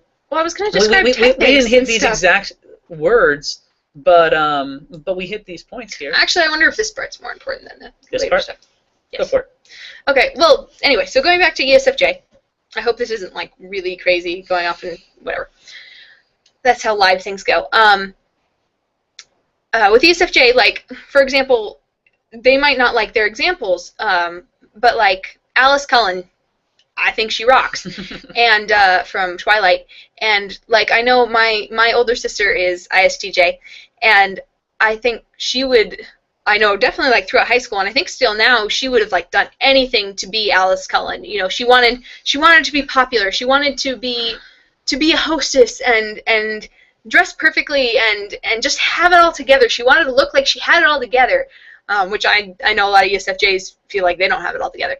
But she you know, in so many different ways, she wanted to be ESFJ and wanted to be, you know, some of these examples, and felt like she didn't have it. I mean, I know she still worries that she doesn't have it all together enough. But growing up, I so wanted to be her. I mean, oh my gosh, I wanted to be my ISTJ older sister. And she just, I wrote in here in the notes, she seemed like this ethereal goddess who, you know, was so beautiful and aloof. I mean, she's really pretty, but... So are you. Thank you. That's a cool thing that facial typing is going to bring up. How each type does, like we mentioned very briefly. It's very, very cool stuff. Sorry, but when we present it, we want to be able to have it all laid out. But it's very cool. And we know there are various things that have approached facial typing kind of, but not really thoroughly. And so it's very cool what each type's facial typing says about them as a type. But it also shows how our culture tends to favor different types. Like the type of looks our culture say are more or less pretty tend to be certain types. Like, well, right, well, the culture does favor that personality type, don't they? And so, but seeing facial typing shows how it's this whole kaleidoscope, all these different facets of all these different kinds of pretty. Yeah, what your face says about you is so cool. Just like how we need all 16 types, and without one of them, the whole thing would kind of be weak and eventually fall apart. All 16, without any one type of beauty, it would start getting stale. Yeah. And that can come off wrong. But my point being that that you liked that she was pretty partly because you wanted to be ISTJ in a lot of ways. Yeah. But ENTP has its own kind of look. Yeah. Yeah. Well, I mean I didn't know how to dress myself or anything, and when I tried to dress like an ISTJ, it just you know, or ENFJ like my mom, it just didn't work. Like I can't, you know, and they have fairly similar body types, and I just didn't, and it just, everything looked frumpy on me, you know? And anyway, so, you know, and I wanted to be her in all these different ways, and I just felt like I was this EP who screwed everything up. And, and, I guess briefly I can talk about the point being, it's easy to want to be a type that you're not. Yeah, she wanted to be ISTJ, but her ISTJ sister wanted to be ESFJ, and the and our ESFJ friend didn't want to be ESFJ. You might be subconscious about this thing or that thing about your type and about the characters in it, but the other people might not see characters of your type as being like that. Trying to think of other examples that are good that they're like, well, I love that character. Well, I'm sure we find a lot like that. Yeah. Okay, quick thing about type angst, because I wanted to go into it. That what causes your type angst is feeling self-conscious about your last step. Whether or not you're good about your last step, it's feeling self-conscious about your last step. And so, in my case, feeling self-conscious about my action via SI. And so it's my fourth cognition step. I feel really weak in that area. And so ENTPs, we feel overly carnal. We feel... it's a funny word for it, but... a more modern word. Yeah, no, I mean, but we feel like our bodies have too much control over us. Like we like eating too much, like we like ourselves too much, like we like, you know... kinky stuff. You okay, I was avoiding that. Tony Stark, Han Solo. Yeah, we do. It's good stuff. But anyway, we feel like that subverts everything what we were trying to do in our first 2 steps, and every type follows that pattern, that you feel like your 4th subverts everything you were trying to do with your first steps. And so ESTP with gender justification, it's not that different from that, but they feel like they're not being, that their inability in action through NI, so not being good at intuitive action, conceptual stuff, they make it feel like it subverts their worth as a person, just like I feel like it subverts my worth as a person, which is ETP, or EP, and then with use was, never mind. Anyway, so they feel like it subverts their worth, and so it makes them feel stupid. And just going through EPs to show the differences, and so the EFPs, it's the same way, but they feel like it subverts their meaning rather than their use. Don't go into all the details now. That's what posts are for. Examples. Yeah. Anyway, okay, so we covered that. We're good. Okay. Was there other stuff you don't want to talk about with type Angst? No.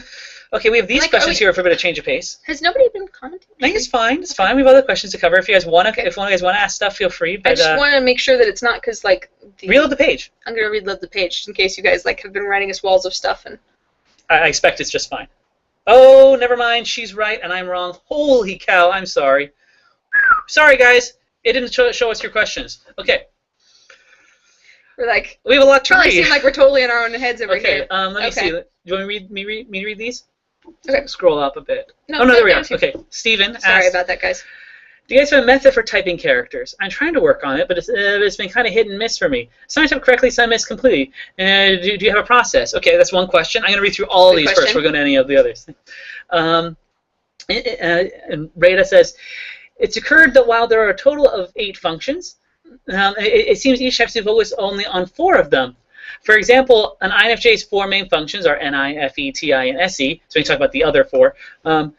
If you hover, what role do the functions NE, FI, T, and SI play in the INFJ's thought process? For example, I know Robert was going into that a lot also, 5 through 8. And then Jason asks, we can tell who Jason is, can't we? Yes. This is my brother. Asks, on the subject of personality types. That's the same last name. Ooh. On the subject of personality types not changing over time, do you think that children experiment with the strengths of all personality types until they find their home and their true type? What then is a good method for finding the personality type of your children? Another really good question. And then, I'm sorry, I'm looking at the screen across the way, so it's not that your name's hard to read, it's just that it's small and it's long. Well, it's all one. Oh, yes. Mary, okay. It's Amaryllis. Oh, Amaryllis, yes. Amaryllis Rain. Sorry. Can you talk about how mental illness, such as depression and anxiety, affects a person's cognition function, and how specifically they affect how each cognitive function is expressed? We'd like to touch on that. These are all good questions. I'm sorry that we were so behind on these. Yeah, very sorry. I have to reload the page every now and again. Okay, scrolling back up. Okay. Sorry about that, guys. Okay, so Steven, method of typing characters. You want to go take that one, sweetie, to start with? Okay, well, I think we would probably do it in different ways. And usually what I do is I figure, we're watching something or whatever, and I go in my mind, I think they're this, and then I talk to him about it because I like to bounce stuff off of him because I'm an EP. Yeah. And so... and he'll think about it in his head and balance, and then figure it out, and then bring me. This is a weird metaphor for me, but I like playing Sudoku. And you're playing Sudoku. If I understand Sudoku right, there is one solution to that puzzle, and yet you're looking at that puzzle at the beginning, and there's these numbers all over the place and lots of blank space. And you have to figure out where all the other numbers go. And so a computer could probably look at that and just boom, tell you where every number goes right away. I can't do that. I say, okay, well, here's the ones. Okay, that means this one over here has to be 1. This one over here has to be a 3. And I just figure it out step by step. And slowly the puzzle starts to take shape. That's how typing characters is for me. I start with the stuff that I know, hold it loosely. Now, Steven, being still in my personality type, yeah, that's true. His might be more useful for you. But yours might be more useful for other people. Yep. So in any case, say I'm watching, I don't know, this character comes to mind, Prince Zuko in Avatar: The Last Airbender. I'll start watching the things he seems to care about, keeping it all very tentative, because some that's characters, really important with any character. Prince Zuko especially, are trying to be a type that they're not. And so watch, okay, what is this person trying to be? What's the motivation to be underneath that? And say, okay, well, that looks kind of like a T action.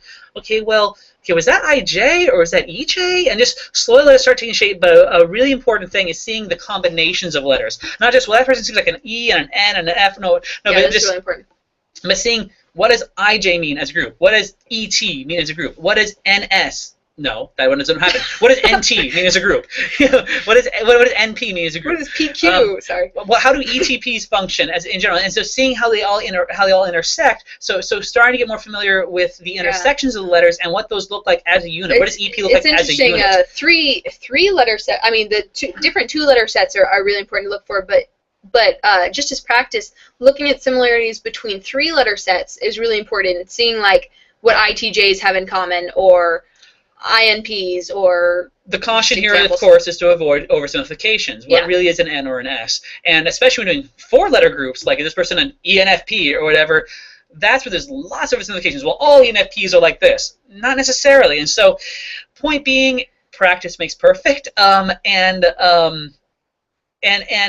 you know you're wrong when it doesn't hold up under experiment and under experience. When it just doesn't seem, when it just ends up not working farther down the road, if that makes sense. When you look more at the character, I'm like, okay, well, I thought this character was whatever. I thought this character was an ESFP, but would an ESFP really do that? And I don't know. Anyway, my point being, practice makes perfect. Get to know the letters and the combinations of letters. That's helped me a lot.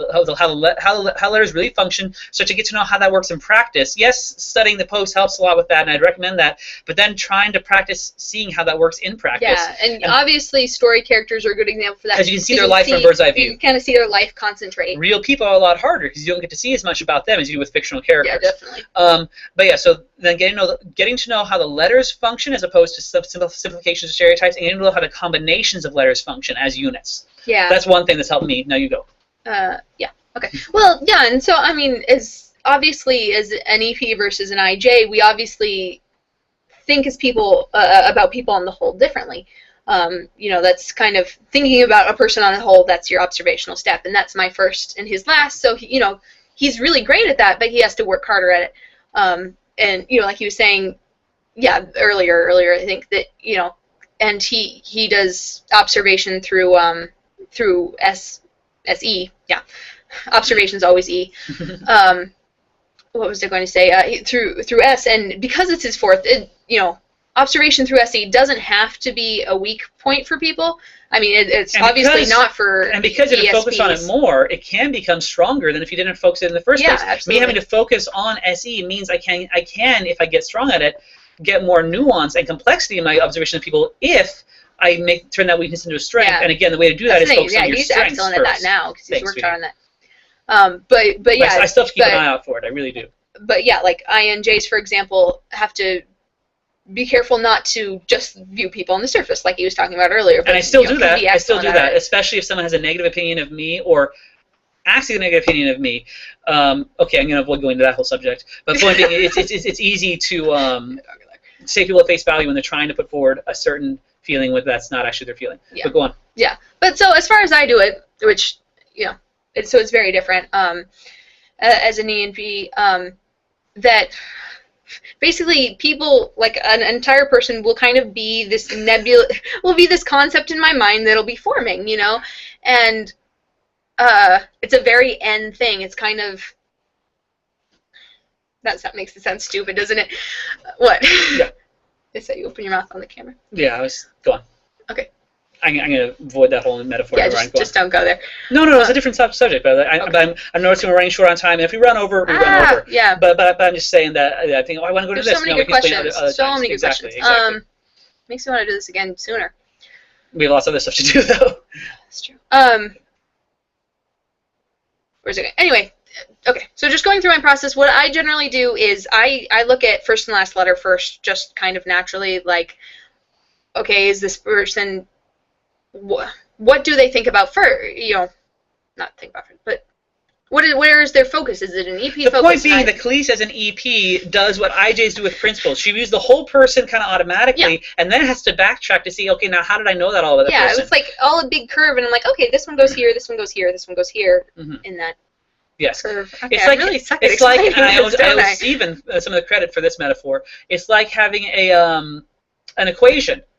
As soon as you have an equation, f of x equals such and such. As soon as you have that equation you can graph, boom, all of a sudden you can graph that whole line, that whole curve off to infinity. You don't have to know all the infinite multitude of points on that line. The one equation that you can just write right there tells you the entire curve, the entire line. That's what being an IJ is like for principles. You just look at that equation and boom, you know the entire principle on an infinite scale, and then you have to just work harder to see how it applies specifically to just specific situations. Yeah. As an EP, you can look at a person, you observe them, and you get that person like an equation, the entire person. Well, we're talking about N specifically, right? So it's more of an NP thing than a INJ and EMP. You're right.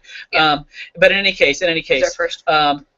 I'm using this as a metaphor just to say that every type does it differently, and so for EPs, they just kind of get it. They just kind of see the person, and S's do it differently from N's, and then they have to back and see what does this mean about the person. Yeah, it's working out that formula, you know, and so then you plug in different. Oh, they did this thing, and backtrack to see. Gets. Yeah. You get the whole first, and then you try to backtrack it into its component parts. Yeah. Whereas IPs or EJs in different ways get the parts first, and then try to build up the whole from that. Yeah. And ESPs and ISJs would do it the same way. It just would be less conceptual and more based on experience. Yes. In a different sort of way. Anyways, so that was a very quick. I don't know if that helped you at all, Stephen. But very quick run through of how we type characters. Dang, I can't believe we only have half an hour left. Supposedly. Yeah. We can go over. But this subject of how we type things is a really important subject to go into because it says a lot about how typing works in general, what the letters really are, how they function, and why we type the characters we have typed the way we have. And gosh, for real people, facial typing is quite a boon because you can check and see, okay, we think this person's ESFJ. Let me check. Oh, gosh, yeah, that's totally an ESFJ face. But we'll go into that more when we go into that. So that's nice, but obviously the cognition and understanding how that works has definitely come first, obviously. Obviously, you couldn't get a facial typing without it. And fictional characters, you're out of luck because people can draw them however they want. Although some of them are surprisringly good. We've noticed, actually, Avatar: Last Airbender has surprisingly good facial typing. We've been very observant animation. Yeah. Anyways, not that they knew to do that. It's just very observant animation. Like, this kind of character seems like they should look this way. Yeah. Anyways, moving on to other questions here. Yes, sorry. We're very tangenty. That's the point. Should I reload the page just in case? Thank you. Scroll down too far. But yeah, reload just in case. About how your functions that 5th through 8th function.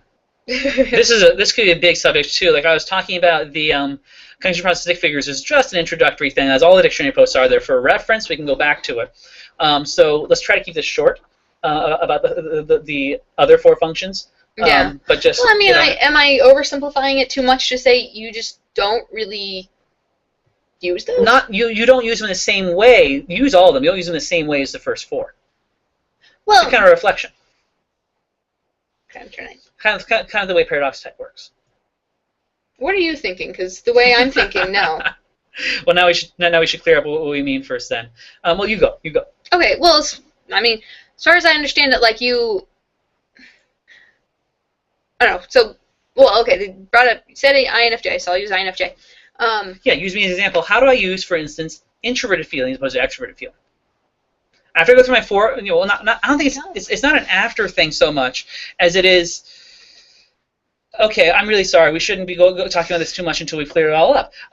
But as I understand it, to put it briefly, so in answer to your question, we'll have to go into this more perhaps in a post or another one. But as I understand it very briefly, your 5th through 8th functions are kind of happening at the same time as your first 4 in a mirror fashion, if that makes any sense.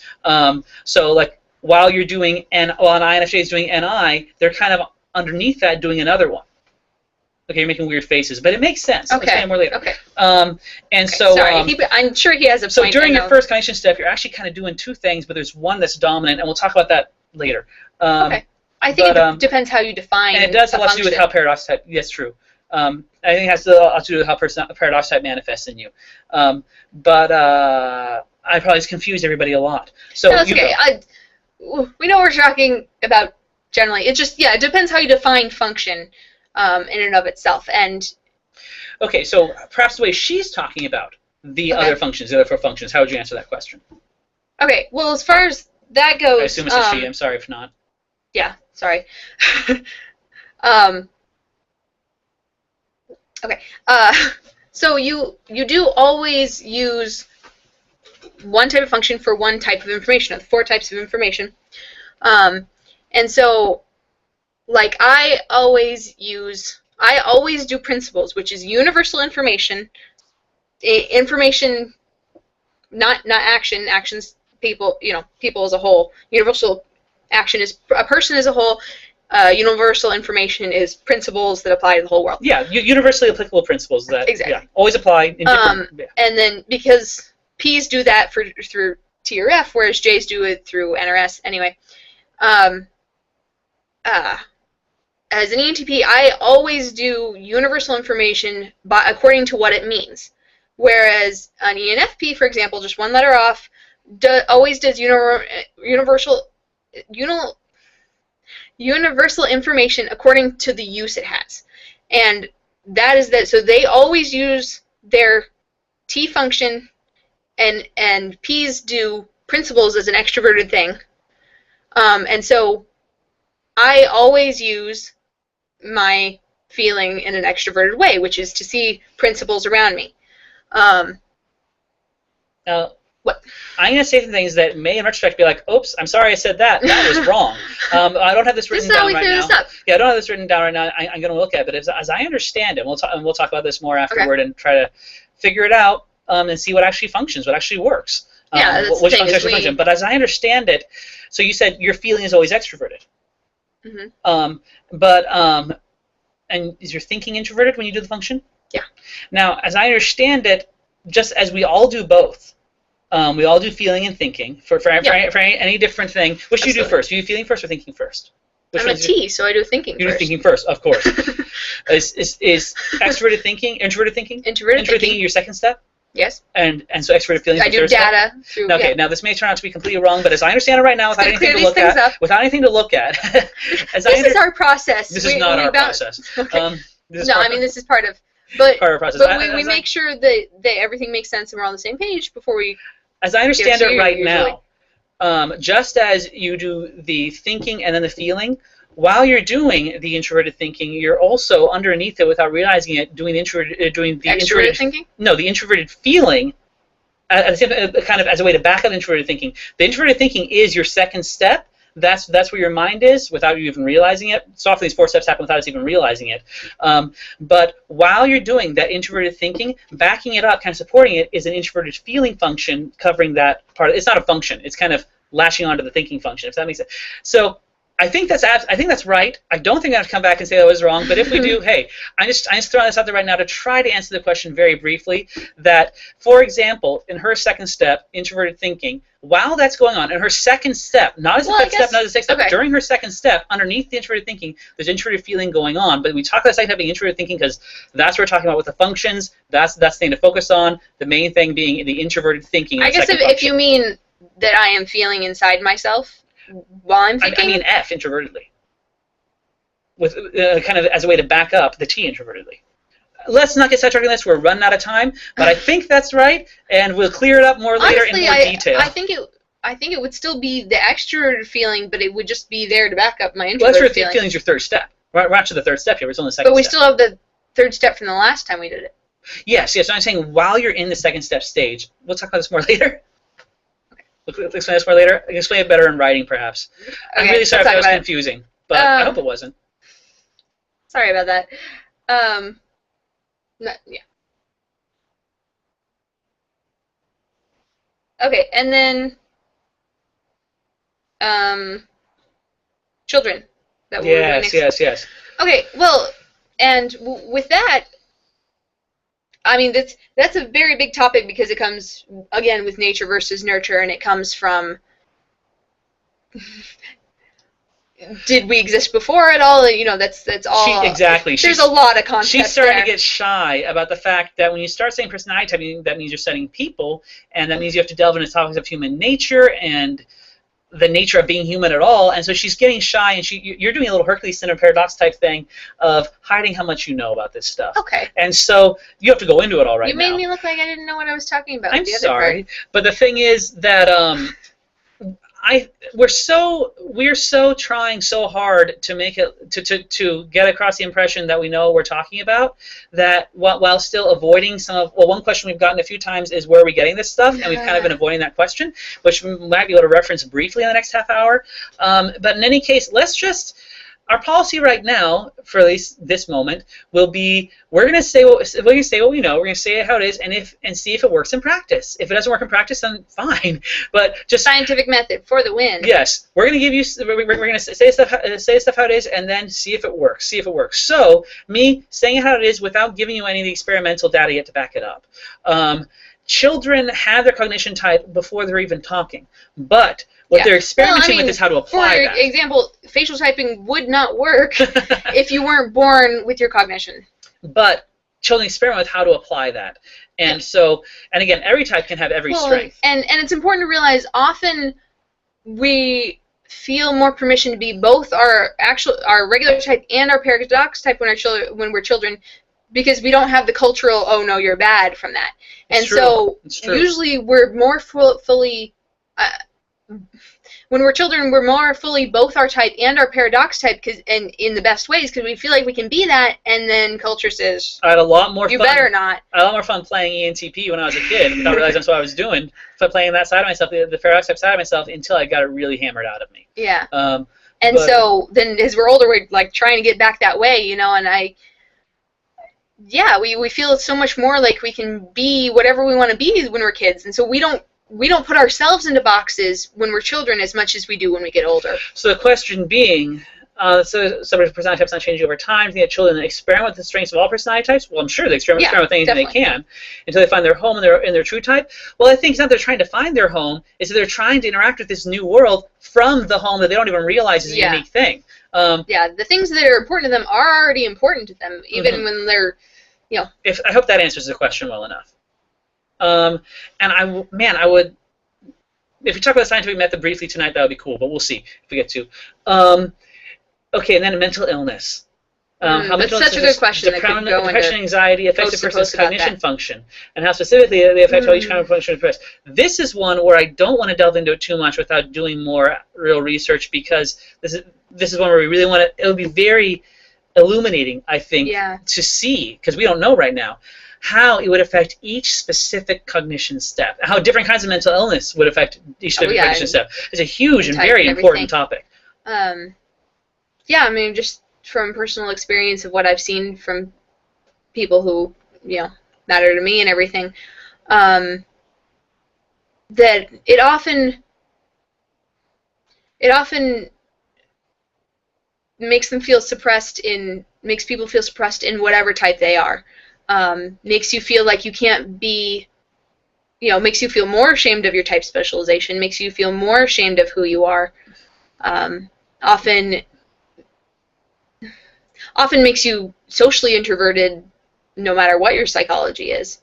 And mental illness is a very broad umbrella. There's so many different kinds. Oh yeah, absolutely. Of different severity and just different effects, different symptoms. But trying to think. But you were saying how in many cases it can make a person feel more ashamed than even normal of being their own type. Yeah. But I think it would be very neat, and we can't do it right now, but it would be very neat to go into how different kinds of mental illness specifically affect specific individual cognition steps and types. Yeah. And how to handle it better, how to help people handle it, how to deal better with people who are handling it, and the kinds of mental illness that can be dealt with through counseling and the kinds that not so much. Yeah. If you have further questions about that or anything, then feel free to ask, especially if you have more specific questions about it or anything. Yeah, but that's a really good topic that I'd love to go into. So the short answer is yes, affects a lot. How? We'd love to learn more and say more about how. And so that's the main thing I've noticed is making people feel like it's not okay to be them just that much more. And like nobody wants what they have to offer, and different, goes back to self-confidence question and everything, and not saying that makes it simple at all. Mm-hmm. I know we have all these good questions from Robert that we haven't addressed. I know. I'm wondering if we should go into the scientific method and maybe other things a little bit. Okay. What do you feel? What do you think? Yeah, scientific method's good. Starting with scientific method and perhaps delving into some other deeper water after that. I gotta reload the page. the scientific method is something that I'd like to do one of the little aLBoP shorts on at some point, and the ways in which it's abused. But anyways, the scientific method is a really cool, simple method, based on experimentation, where you look at the world, come up with an idea of how it might work, and then you test it. So you test that idea to let nature speak for itself. Observation, hypothesis, experimentation, rinse and repeat. You keep refining it. A good example of this in action is Aristotle. He thought, Aristotle, who didn't do that much experimentation, thought that heavier objects should fall faster than lighter objects. It just makes sense. It's intuitive. Seems right, right? 1,000 years later, Galileo decided to test it. How hard is it to drop stuff? So he tested it, dropped a heavy object and a light object, and they both felt the same speed, suggesting entirely new things about the nature of gravity that Aristotle and never occurred to Aristotle. One experiment illuminated so much more knowledge about it. So Aristotle's method, you can't fault him for it. He was doing the best he could with what he had then. But Aristotle's method was very lacking, because stuff that might seem to make sense in our minds, heavy object falling faster than a smaller object, now we might have learned that's not the case, but something that might seem to make sense intuitively often is not the case. And so experimentation is needed to let nature speak for itself, because often there's a lot more going on, like, say, the nature of gravity and how gravity functions and why it functions. There are often a lot more going on in nature that we wouldn't have thought of. So often something can seem to make perfect sense in our minds, seem totally manifestly obvious, well, there's no other way. And then nature will speak up and show you that there is, in fact, another way that you never thought of. And so now, another scientific method is refining those experiments over and over again. Because someone else might have heard about Galileo dropping those objects and they felt the same way. They'd be like, why doesn't it make any sense to me? I don't think that was true. And they go and they drop, say, a hammer and a feather at the same time. And the hammer, boom, and the feather just drifts down slightly. See, Galileo was wrong. The light object fell more slowly. Well, that brings up the topic of air resistance on the feather. The feather had more air resistance for its weight than the hammer did. So more complexity comes in. So you can't just say, oh, I can throw out that whole experiment. No, more complexity comes in. You have to be step by step, very cautious, walking through these things, refining these theories, not being too quick to say either yes or no. How many times are we going to use the analogy of gravity for Gravity's psychology? Cool. Gravity's very cool. Gravity rocks.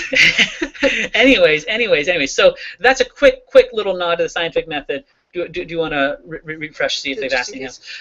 That's a quick little nod to the scientific method about how experimentation, when something might seem to make total, undeniable sense, it might still end up being wrong in practice. So as far as aLBoP goes, it's a start for us to see what makes sense. But just because it makes sense doesn't mean it's going to be correct. Doesn't mean that it's going to make sense in practice. Yeah. So that's one part of our method is a scientific method, seeing what works and so in practice. But there's one of the main But one of the main things that's important with stuff like this is being willing to be a student to the universe, being willing to be a student to reality and what really happens and all these things. And so being willing to be wrong over and over and over again, and believe me, we've been wrong over and over and over again.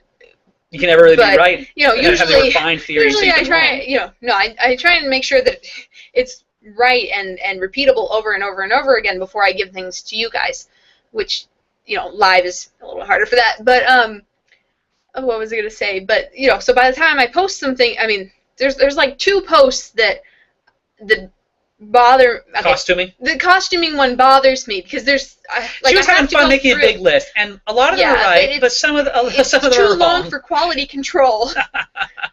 There's a few of them, none that anybody's asked me about so far. So if you're like, oh, well, it must be the ones who will point out generally aren't the ones that are wrong, but there are a lot in there that are. Right.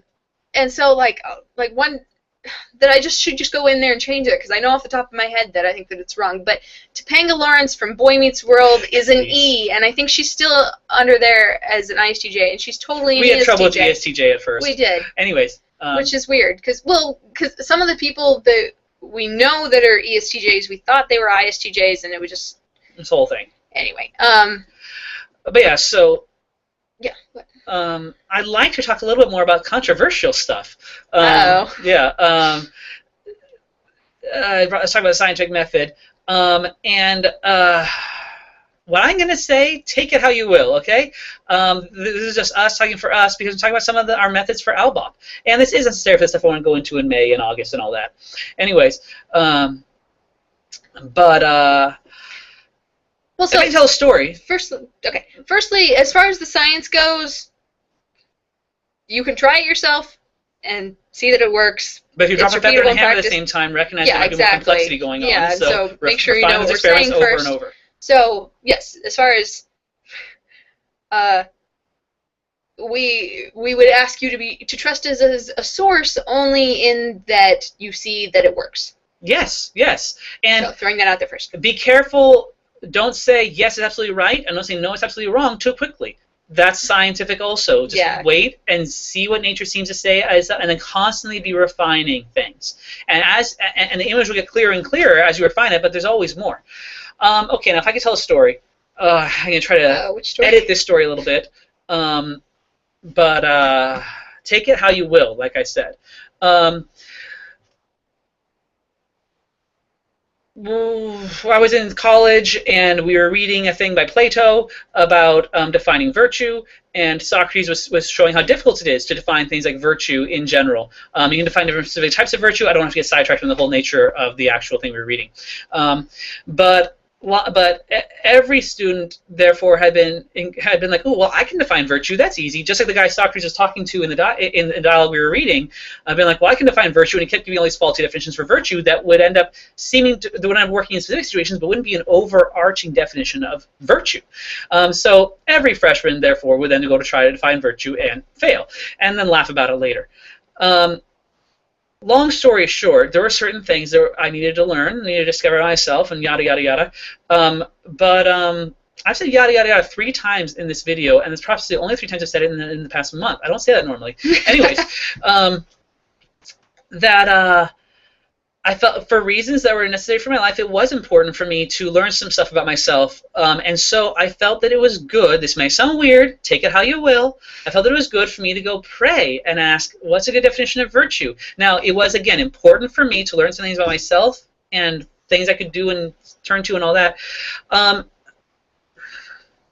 5 minutes later, I had a definition that actually satisfied all Socrates' criteria and avoided what turned out to be, in retrospect, a glaring pitfall that every other definition had fallen into. I didn't reason it out. I prayed and listened. Now, this is going to be very controversial, and people can say, well, that was your intuition speaking. I'm not going to get into that right now. My point is, that was a long time ago. And I was starting to learn certain things that I could do. It's not an INFJ thing. So anyway, I talk about different ways much, but my point being, we believe in God, and we can talk about, and what does God mean? Well, it means different things to so many different people, and I'm not going to get too controversial right now. My point being that aLBoP is kind of a 3-year stage of a 25-year plan. And it's not that we're going to stop doing it after 3 years. We're kind of finishing our first year of those 3 now. But we have specific plans throughout those 3-year stage. It's not going to stop doing it after those 3 years. It's just that these are the 3 main aLBoP years we're really focusing on it. And so when we're doing aLBoP, quite frankly, take it how you will, we pray about it. And praying about stuff in order to be, because aLBoP is an important integral part of this 25-year plan. It's very important for our lives, so it makes sense for us to pray about personality typing in this case, because it does. Each step leads to the next step, and aLBoP is an important step in the plan. And so, anyways, we pray about it so often, and then we have to, after we pray about it, all that can give us is then something to go test. We still have to go test it afterward, but that's how. And because then in testing it, we learn more about how it applies and how it works and everything. But the point being that that's helped us understand things a lot, by cheating, by looking in the back of the book for the answers some, and then running them through the experimentation process to see how they apply. Well, for example, theoretically, whether you believe in God or not, if there is a God, then he would be an excellent source to ask about the universe in general and people and everything. But he might come back and tell you have other things to focus on right now. Don't ask me about that. Yes, that isn't the direction I was going in, but also he would be personally, while you might not be able to prove God in general to the world at large, you would be able to. It would be repeatable. It would give you repeatable effects within your life. You can apply a scientific method to these things too, exactly. but that's not our purpose here. No, yeah. But anyway, so the point is you would apply the scientific method to scientific methods, cool experimentation to see what things, let things speak for themselves. But so we're not expecting you to believe any of that. We're expecting you to look at how it works. A little bit. I was complaining a little because we're being so cagey about some of where we get stuff. Yeah. aLBoP is just the beginning. My point being, it's one stage in a larger plan, and yeah, and so it was important to get that that out there, and that's not the focus. That's not the focus of aLBoP. We're gonna keep talking about personality typing, but to get that out there, that if you're wondering where we're getting this stuff, it's from experimentation. Seeing what actually works in practice. We feel like here's where we get the ideas. led experimentation. Yes. So. Yes. We look in the back of the book, get the answer, and then run it through the experimentation process. That's a funny way to put it. Yeah. So yeah. In any case, an important part of personality typing and understanding other types is understanding other people and letting them be who they are. So if you have a problem with that, let us be who we are. It's not a personality type thing. It's just a letting people be who they are thing. And yeah. And so we do have 10 more minutes, and we could run over if we want, but we could start talking about some of Robert's questions if you like, unless anyone else has any other questions. Or unless you talk about Elsa. We could talk about Elsa. The other one, I don't know, some of these other questions are good, though. They are good. Well, let's start talking about Elsa because that one's short, although it might not end up being short. It probably won't be, because we'll have to explain why. Okay. Well, look at those questions. Which one do you want to do? I like what type or types do you have a lot of experience with besides ENTP and INFJ? Okay, because I like talking about me because it's fun because I'm an ENTP. Let's see. So I have. Okay, I got distracted over there. We were moving on the other screen and I got confused. Okay, so like I said, I am the daughter of an INTP father and an ENFJ mother, whom I love very much. So they're paradox types and they're cute about it. You don't have to be a paradox type. Yeah, you don't. Couple. It's just fun. That's important. Yeah. It's fun seeing what types of paradox types in not romantic relationships and like friendship relationships and stuff like that. And you absolutely don't have to be paradox types in order to be a good couple. If there's any confusion over that. But anyway, yeah, and so I have an ENTJ older brother and an ISTJ older sister. I'm the baby. Crazy little EP thing I am. Let's see. So he's one of six. Born to an ENTP father, who I like to bounce off of. Who said he knew I was part of the family when I started being sarcastic with him the first time we met. What was I saying? And then an ISTJ You're gonna list off all my siblings? No, I'll talk generally. Actually, all but one of his siblings are EPs, interestingly enough. I don't know what else. Point being, which ones do you have the most experience with? No, I mean, so I have experience with all of them. I have friends. See, people she grew up with have lots of experience with and stuff. Yeah. But as far as most goes, yeah. Yeah, but he says he capitalized a lot. What types of types have a lot of experience with? Yeah, ENTP and INFJ. And so, well, I guess so. I was talking about my feelings, and I didn't want to leave you out, but because I feel like I have a lot of experience with ENFJ, INTP, ISTJ, and yes, ENTJ. It's just cool. Came out weird. It's just cool getting to know all the types. No, yeah, but no, I have. Let's see. Some of my closest friends. My best friend growing up was ESFJ. Let's see.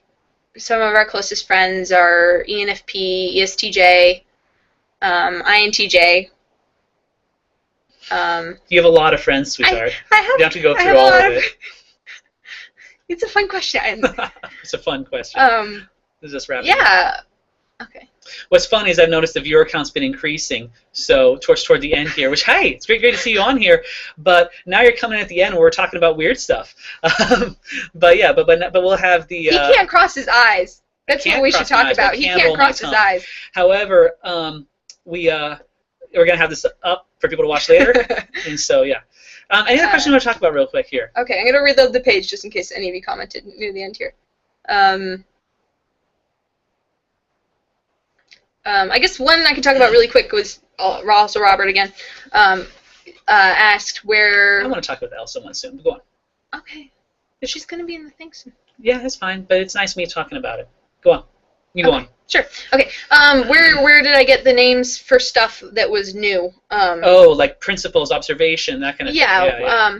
And mostly I wanted to describe it effectively because we could go into, when did you figure out the stuff? Trying to iron out which word would be least miscommunicative. Because it's language, things are going to be easily miscommunicative. And so, and so trying to see, okay, well, that word would probably give the wrong connotation for this reason, this would probably give the wrong connotation for that reason. So which one gives the least wrong connotations? Because any word's going to give some wrong connotation. Yeah. And so I try and explain the words, but the reason I try and use the same words over and over again is so that you know I'm talking about this specific thing. Excuse me.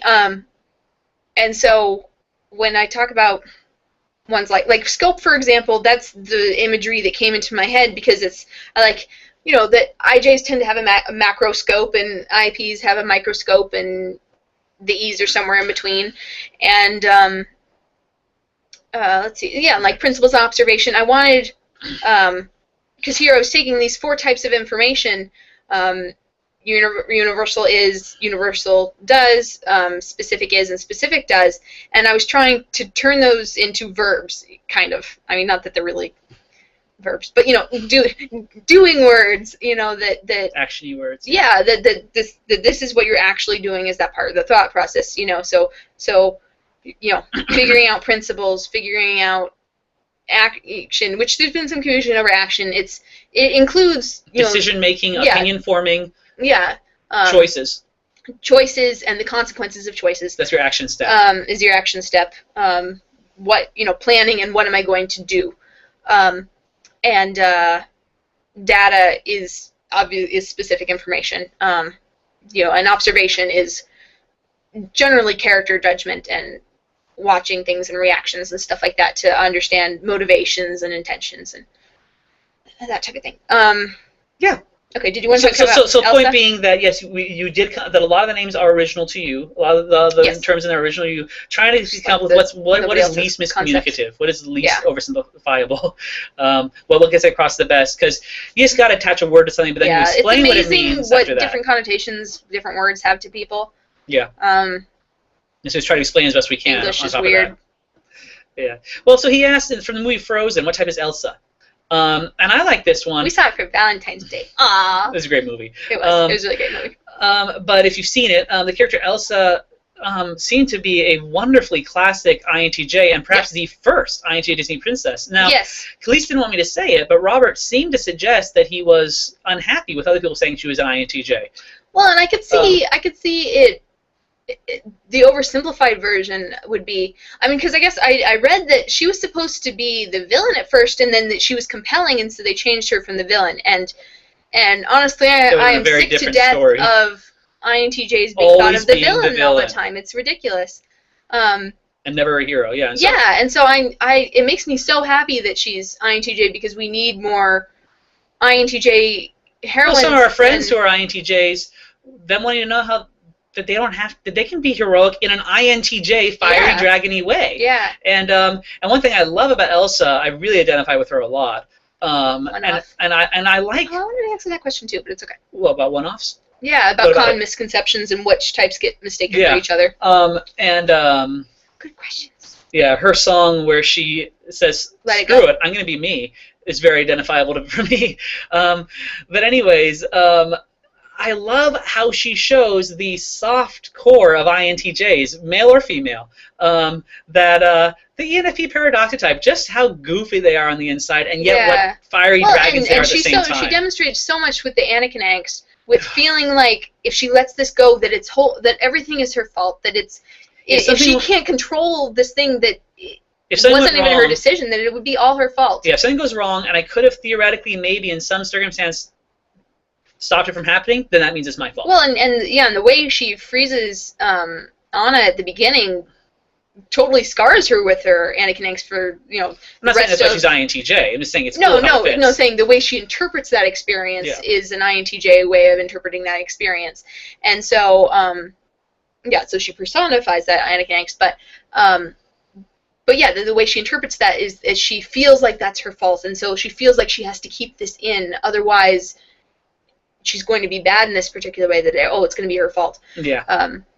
And in case anybody is wondering, Anna is ESFP, so it's fun that they're opposites. Now I should go and describe why that is, but no, we don't. If you disagree, it's fine. We haven't explained ourselves. Hard to, I thought, because Kristen Bell, which I'm not going to explain why, I mean, facial typing is fine, I know this and stuff, but is ENFP, so I kind of expected, before we went and saw the movie, I expected Anna to be ENFP, but she's an S.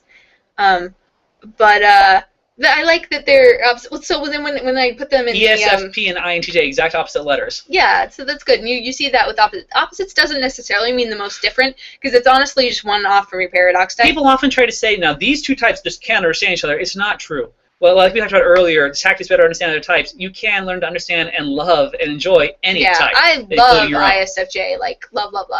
Like, I think I put that in there. ESFP is pretty awesome. My opposite. Yeah. What was I gonna say? Oh yeah, but I'm excited. So when I do the collages, they're gonna be one right after another. Yeah. So that'll be good. Oh yeah, Elsa and Anna. Yeah. Mm-hmm. So it's now 10 o'clock. We don't have to wrap it up that fast, but this has been a lot of fun. Yeah. We really appreciate you guys tuning in. Yeah, we're sorry to give you such short notice. And everybody was there were still questions that I've gotten emailed that we didn't get to answer. I knew that was going to happen. But if you guys would like to comment on the blog, or like say the post where we remind you about this just yesterday, we're going to cut this into sections so you can comment on those too. Comment there about when would be a better time, either day of the week or time of day or anything, and we'll try to do what's best for each person. Be selfish. Say what would be a good time for you, and then we'll look what everybody says and see what works best. Yeah, we'll try and do when the best. So and make sure to tell us generally your time zone or whatever, and what day of the week and what kind of time of day. Our tentative plans to do the next one on April 19th, 3 weeks from now. Yeah, but if what like Friday or Wednesday or something would be better, that's fine for us. Yes. We have a lot of exciting stuff coming for April and May, and for all the rest of the year, and more after that. 2014 is very much divided into 3 general stages. We're coming up to the end of the first stage, so that's exciting. Digital hug. Sorry, that was weird. Cute. No, you're adorable. Yeah, but yeah, thank you so much for being here and listening. And we really appreciate everything you guys do for the blog and making us feel loved. That's what keeps us going when there's I mentioned craziness. Before that this culture can make everyone feel bad for being the type they are. There's a lot of wonderful things about the current present-day Western culture. There's a lot of stuff that isn't so healthy. And so personality typing is a wonderful, powerful, important way to help people stand up on their own and be who they are. We live in such an empowering time. The internet changes everything. And throughout history, there are always these times where a new technology comes around that empowers individuals so much more. And the internet's one of those. And we live in such a great time where individuals can come to be so much healthier and stand taller and do so much more individually. And so personality typing is a great way to start helping people do that. And so, yeah, we're so glad you've been enjoying it. I wasn't not paying attention. Not saying personality typing is the most important thing in the world. I'm saying it's a great tool to help us do the things that are most important to us. People are so important. People. Yeah. Yeah, the point is to help people, individual people, in all the individual things they want to do. Yeah. It's a very important thing. That is what it's all about. In this time we live in. People. Yeah. Yeah, anything else you wanted to say, sweetheart? Yeah. Just emphasizing again, we love you guys, we appreciate you, and I'm excited to go forward with the troll videos. I hope you guys, I'm glad some of you said you like them and everything. Obviously it's, well, as an INFJ, Hercules syndrome doesn't just happen. You get it, you get your angst because sometimes people are not too pleasant to that make you feel whatever your type angst might be. And no one wants to hear what I have to say is very much part of my Hercules syndrome. And I have so much that I want to say, but I just keep it in because, hey, no one wants to hear it. I look forward to hopefully being able to be a little more of an INFJ on there and just talking about these cool principles and how they apply, starting with the troll tactics because that's timely right now, but I want to talk about so many other things. But yeah, so thank you guys so much for being on with us tonight and for coming to the blog. And And we'll have to do this again. Please let us know if there's more stuff you want us to address, or if you want us to talk about. We know there's so many questions and requests to talk about, but we want to get to it. Yeah, but this is a great way to do it, and this did help us cover a lot of questions that would have taken a long time. You can find her on Twitter. Comments and stuff too. If you tweet her on Twitter, she'll be really happy about it, and she'll try to reply as soon as she can. Yeah, and everything. Twitter. It's really great. I love it. The people who have followed me on Pinterest, that's a great way to interact with you guys. That's really low pressure. And I love seeing people's boards because I can see so much about a person from their boards, and that makes me happy. But anyway, yeah, it's been really, really great tonight. So we'll sign off. I figure out how to shut this thing down. Make weird faces at the end. Okay, yeah, so thank you so much, guys. We're so excited to talk to you on the blog and Twitter and everything else. Yeah, thanks again. Night. Night.